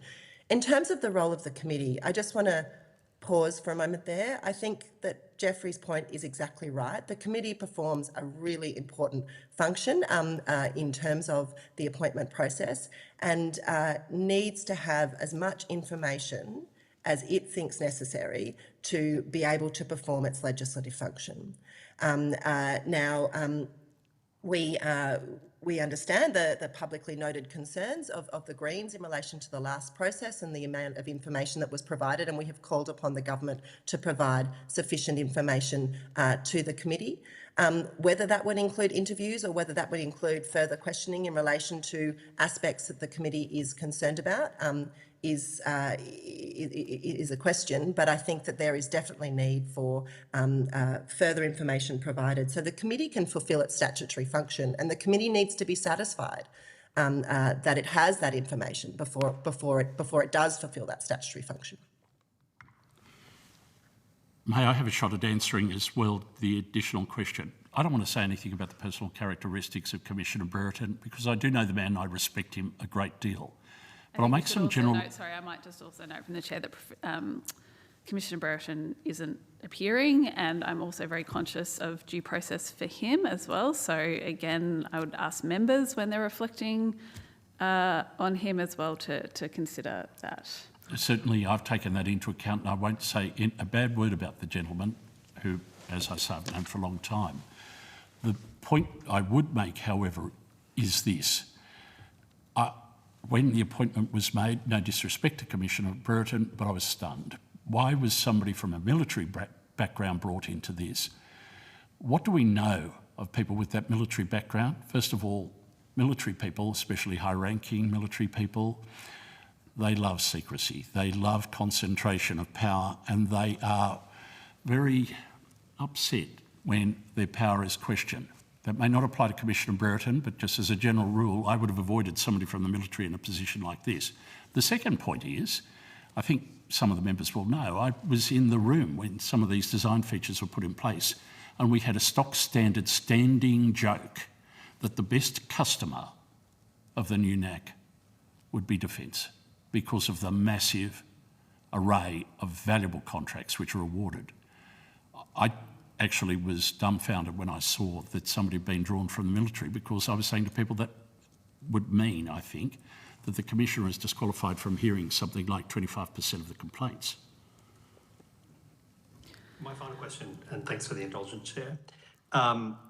To go to that point, I mean, many people in the public think that there's a kind of club operating in Canberra. And when you come to Canberra, it's a company town, and everybody has connections with the company, in this case, the Commonwealth.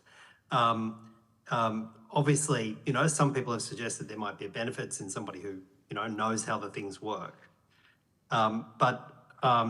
What do you think the consideration should be given about whether the benefits of somebody knowing how all the strings and ropes are pulled in Canberra as against somebody who has overt and clear distance from it? Do you mind me saying there's a huge advantage in having somebody, for example, like Commissioner Hatzistakos, in charge, who has the background in the law, in the trial process, which can be very important if you're going to conduct public hearings, and also in the political process. He has got that kind of wealth of understanding. But getting somebody like him to run an organisation is a bit like looking around for the next unicorn. It's not going to be easy to find one. But I think it, generally speaking, does not hurt if the person who is to conduct it has a good footing in politics. Now, by that, I mean it might be somebody who has been in Crown Solicitors or the AGS or the Solicitor General's Department. Those people are exposed to the interaction between government, the Parliament and the people. All right, thank you.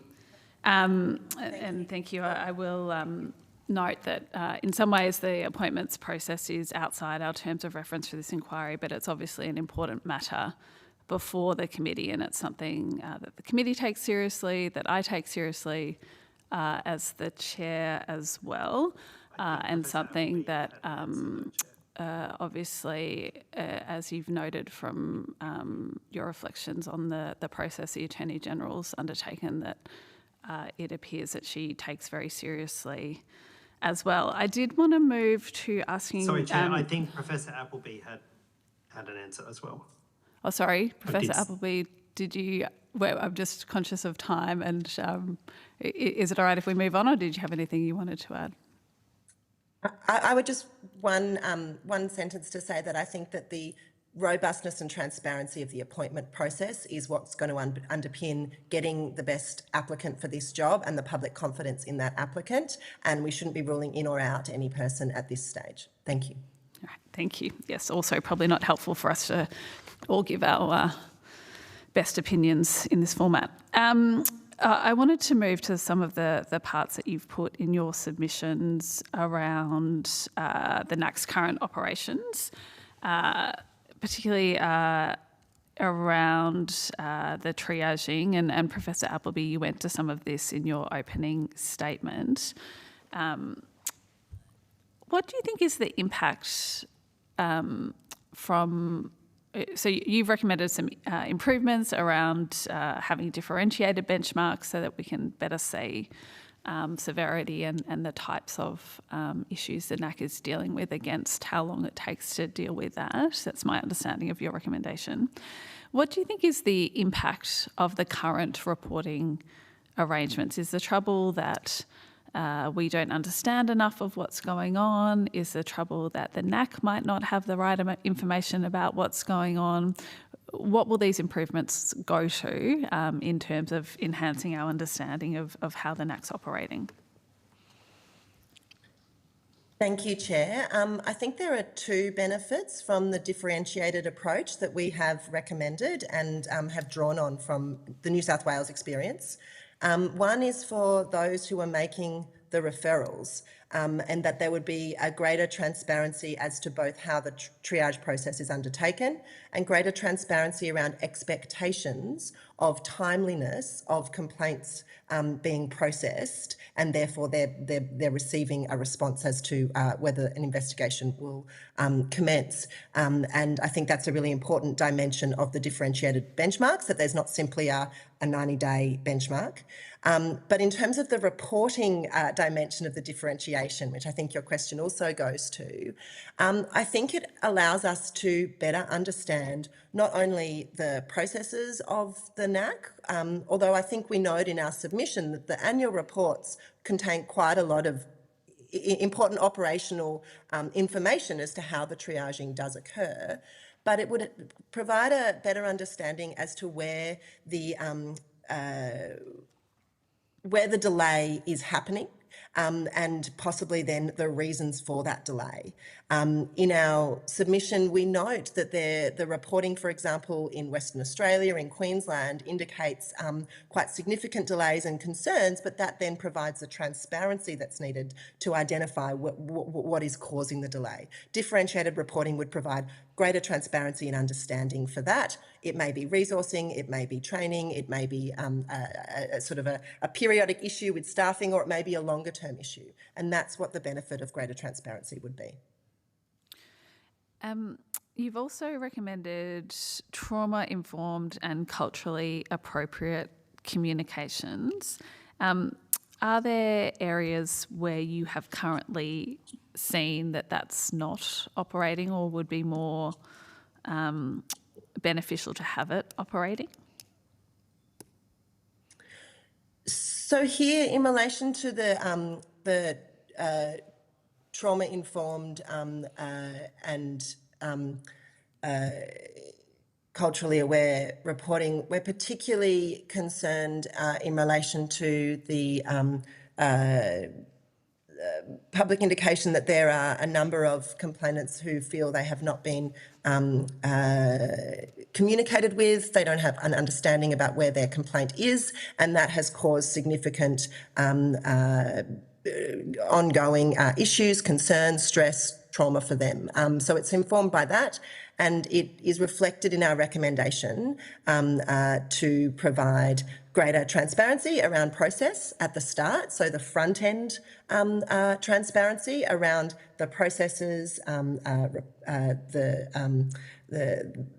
the time that they will get back to complaints, but also a greater transparency around review. And there's then also the sort of, once a referral is made, providing updates to that individual. So that's what you see it reflected in relation to our recommendations. What do you think is the impact in terms of that? You know, we've spent some time speaking about broader perceptions of the NACC. Do you think there's a link between these individual experiences that people have in dealing with the Commission and the communications on an individual level and broader experiences? So I think that's a really interesting, difficult question, right? In terms of like the public interest and public trust. My response would be that there would be no single reason for it, that you probably are seeing a general sense of concern in relation to the operation of NACC, in relation to the reporting, in relation to governance, conflict of interest, findings of misconduct against the Commissioner, the handling of the robo-debt. So that's the sort of more general reporting issue. But I do think that the individual experiences of the NACC, and to the extent that they are also published, raise concerns. If the NACC is not able to be that landing pad for these individual complaints, that is the type of concerns that will weevil and undermine. It's not a single reason, though, I would say. I think it's compounding. Yes, Mr Watson. I was very glad to be giving Professor Appleby the first opportunity to answer that difficult question. This whole area of triage is one also made much more difficult because the NACC is new. But I did and read with great interest the submission put together by Professor Appleby and others from the CPI, which said, well, look, in the absence of hard data, let's look at what they're doing elsewhere and see what results are being achieved. Bear in mind the triage aspect of this is just sheerly a response to the demand on the resources of the organisation. How much you can do, how much you can say in response when you're dismissing a claim. These are all very, very difficult questions. It's little wonder that it's presented this particular problem at this stage. NACC is working its way through it. I'm comfortable with the idea that they will get there. I noted with some concern evidence which was given to, I think it was Senate estimates, to the effect that the staff at the NACC were worried about making mistakes. Again, when I heard that, I thought of my own experiences, which is fairly extensive in this area. That's again a problem with leadership. Of course, you're going to make mistakes. It's about whether or not the bosses have got your back when you do inevitably make those mistakes and how you work your way through them and learn from them, because they're going to occur. The triage process is the start of the whole process, so you can barely think about anything being more important. And we all know ourselves, a lot of the complaints are going to be nonsense, inspired by spite, revenge, political angles, etc., and need to be dismissed rapidly and effectively. So it could induce trauma, but so be it. To that point, I think, again, it might have been in the Centre for Public Integrity submission, and I think Professor Appleby spoke to this a little as well, around having more process-orientated updates included in improved communications and the effect that might have. Could you expand on that a little bit for us, please? Yes, absolutely. Thank you, Chair. What we have seen, so I want to start with the statutory framework. The NACC has the broadest public statement and public disclosures powers in terms of statutory framework, and that was recognised by the Honourable Catherine Holmes in her report to the Queensland Government in relation to the Queensland CCC's reporting powers. So the statutory framework provides a very broad reporting power. What we have seen is that there have been some public statements made, but a pretty cautious approach to providing updates in particular in relation to matters where there is significant public interest. And what we see concerningly, which goes to a public trust question, is that sometimes these process updates are then provided to the public through leaked stories, through the media, as opposed to through official channels. There is always the need to balance public reporting and public statements about where an investigation is with the fair process obligations of the Commission and, of course, other confidentiality concerns. But it's our view that there can be a lot gained in terms of public confidence about what the NACC is doing without compromising these issues by providing particularly process-based updates, which provides the public with an indication about where investigations are and what to expect in terms of when investigations will conclude, in terms of the timeliness and the timeline. Did you have... Just on that, Professor Appleby mentioned leaks, etc. We know of one fairly important investigation which was undertaken by NACC and resulted in a non-finding only because one of the people who was affected by it has subsequently sued to recover legal costs, etc. Now, you probably know the case I'm talking about. I won't go into the detail of it. The point is, there is nothing wrong with an integrity agency making a public statement that a complaint had been made and it had been dismissed. In fact, in New South Wales, they ran a significant public hearing to clear the air when a gangster-like figure had made private boasts that he had a senior public servant in his pocket. And it was run through to prove that it wasn't true. So there's nothing wrong on that side as well. Another broad question for you both, which you've both touched on a little in your evidence, which is what requires or may require the consideration of legislative changes as opposed to what is practice improvements. I'm conscious that legislation takes a long time to draft before to come into being, and some of what we're talking about is probably things that the Commission could do without needing to put off for a period of time. So I'm interested in your reflections on the sequencing and actually what is available under the current legislative settings that would lead to improvements in some of the things we've been talking about. Professor Appleby started perfectly on this when she mentioned that a lot of these things were to do with culture, because there is plenty of power to do it. In fact, the internal guidelines published by NACC for its own use would encourage this kind of public reporting, etc., etc. But then what was described as the cautious approach overwhelmed it and the power wasn't utilised. If you look at it, you could argue that the internal procedure wasn't followed because they weren't providing the public statements. But all of that said, I think, as I said in opening, I think the statute actually is in good nick, except in one respect. By the way, I admire Professor Appleby's work of wading through the internal documentation of procedures at the NACC. If you ever have a look at it sometime, it's a lot. There's a lot of paper there.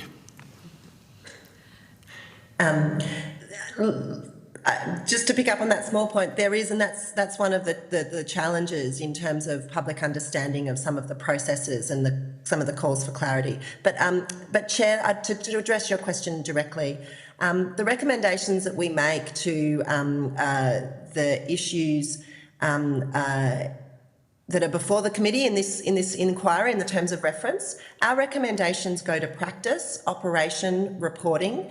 They do not go to legislative change. Significant improvements can be made to the way in which the Commission is engaging with referrals, reporting on referrals, learning from its conduct, public statements and systemic and educational functions can all be made without legislative change.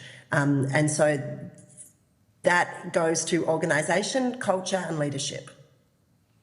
All right, thank you. I appreciate that. I will hand over to the Deputy Chair at this point. Thanks, Chair, and thank you very much to CPI and ART for your submissions and your participation thus far. If I may, I just want to pick up on one of the points around the recruitment process, and I promise, Chair, I won't labour this too much, but I'm curious to get our witnesses' view when asking about the selection panel earlier this morning with the Attorney General's Department, and I went to the appointment of the external representative on that selection panel, and I want to be clear that, like you, I'm really happy that the Attorney General has applied her mind to this and that we're having a selection panel, and that the Attorney General has instigated this external person to be on this panel. The department, when I asked them about what would be the characteristics of this external person, what kind of qualifications might they have, how would you find such a person, indicated that it may well be or should be, again, I don't want to verbal them, but indicated that it would be a judge. And I asked the question whether a judge would be the best person to be looking at other judges, essentially, given that it's highly likely that shortlisted candidates may well come from the judiciary. Have you got any views on that, and how do we make sure that in the selection panel that we've got the I guess, the on-the-street smarts. And you mentioned before about Mr. Hatzisakos being, in fact, a unicorn with broad experience. How do we find such a person, perhaps, to be on the selection panel? Have you got any views on that?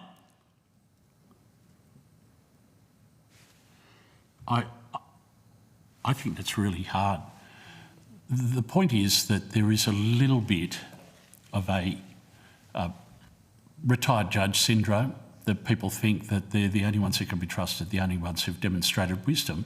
But there is something to it, because a retired judge with a good reputation brings along a degree of public confidence that other people can't. So it is attractive and a sort of simple solution, but it may not be the perfect solution. By the way, Dr. Haynes, I thought of another person who might fit that unicorn category. John McKechnie was the equivalent of John Hatzisakos over in Western Australia, and he'd been the DPP for a long time. And that sort of background, again, looking at the interaction of government. So I'll just say that. Where do you find such a person? I don't know, but itself that's a bit of an art form. But the person must have enough of a reputation so that the public has confidence in them. That's how you're going to rebuild the NACC, is to get the public confidence in the appointment process. And that, again, starts at the top, the person who is the independent, as it were, advisor, who should be known to this committee, by the way. Yeah, thank you. Did you want to add to that? Yes, thank you very much, Dr. Haynes. The Centre for Public Integrity has long advocated that in relation to appointments to bodies such as the NACC, there should be an independent external member as a judicial officer on the panel. And the reasons that we have said that a judicial officer for that process is appropriate is there is a broad public understanding and trust in their expertise as well as their independence, and that is part of the justifications for that recommendations of a judicial officer. Having said that, Dr. Haynes, I think your point is well taken, that a judicial officer isn't just a ticker box question. It has to be the right judicial officer, just with any individual. But there is a need, I think, particularly for these types of appointments for your statutorily independent agencies, for that appointment process to also have that sense of independence. And the Centre's view has been that a judge appointed to a panel provides that sort of as the foundation, of course, making sure you get that right individual. Great. Thank you very much. I think you've talked a lot about what the Commission can do and what the Commission actually does. I think your evidence this afternoon has been clear that culture has a lot to do with this.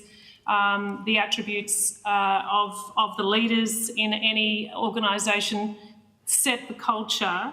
One of the things I heard this morning from the Commissioner of the ICAC was the way that the ICAC is set up with multiple commissioners making decisions rather than one commissioner, and also this practice which they've established by policy around being on the front foot with the inspector, providing to the inspector minutes of meetings, and very transparent about the processes within ICAC. Could you reflect on that and give me a sense of those practical procedural policy measures could really assist with this overall cultural reluctance to use the full statutory powers of the NACC as we've experienced thus far? Well, do you mind me saying, Dr. Haynes, I think your question answers itself. You've framed the problem and you've said that there's a solution out there in practical application in New South Wales. Bring it across. It can be done. And I think... like you want to say something? Thanks. Dr. Haynes, I think that one of the important parts of that evidence is the transparency around processes. You call it about being on the front foot, transparency around processes, whether it be to the public or whether it be to other institutions, and a real clarity in relation to processes, decision-making, and that goes to culture. They're both in terms of, well, the culture of being transparent around processes, which then also feeds into clarity around processes, because transparency breeds that, I think. Could either of you, or indeed Ms Garbutt, you're there too, I apologise, could you go specifically to the appointment of a commissioner and deputy commissioners vis-a-vis the appointment of multiple commissioners? So to that point about all of the power sitting in the hands of one commissioner on decisions such as public hearings when in the public interest and in exceptional circumstances, because I think what we've seen thus far with the National Anti-Corruption Commission maybe leads me to think that there may be a better way to change the culture and to spread that decision-making across multiple commissioners. Well, I'm in a good position to say this because it's yet to get an example of where I've made a fool of myself. When they moved in New South Wales away from the single commissioner to the multi-commissioners, I thought that was a terrible mistake and said so.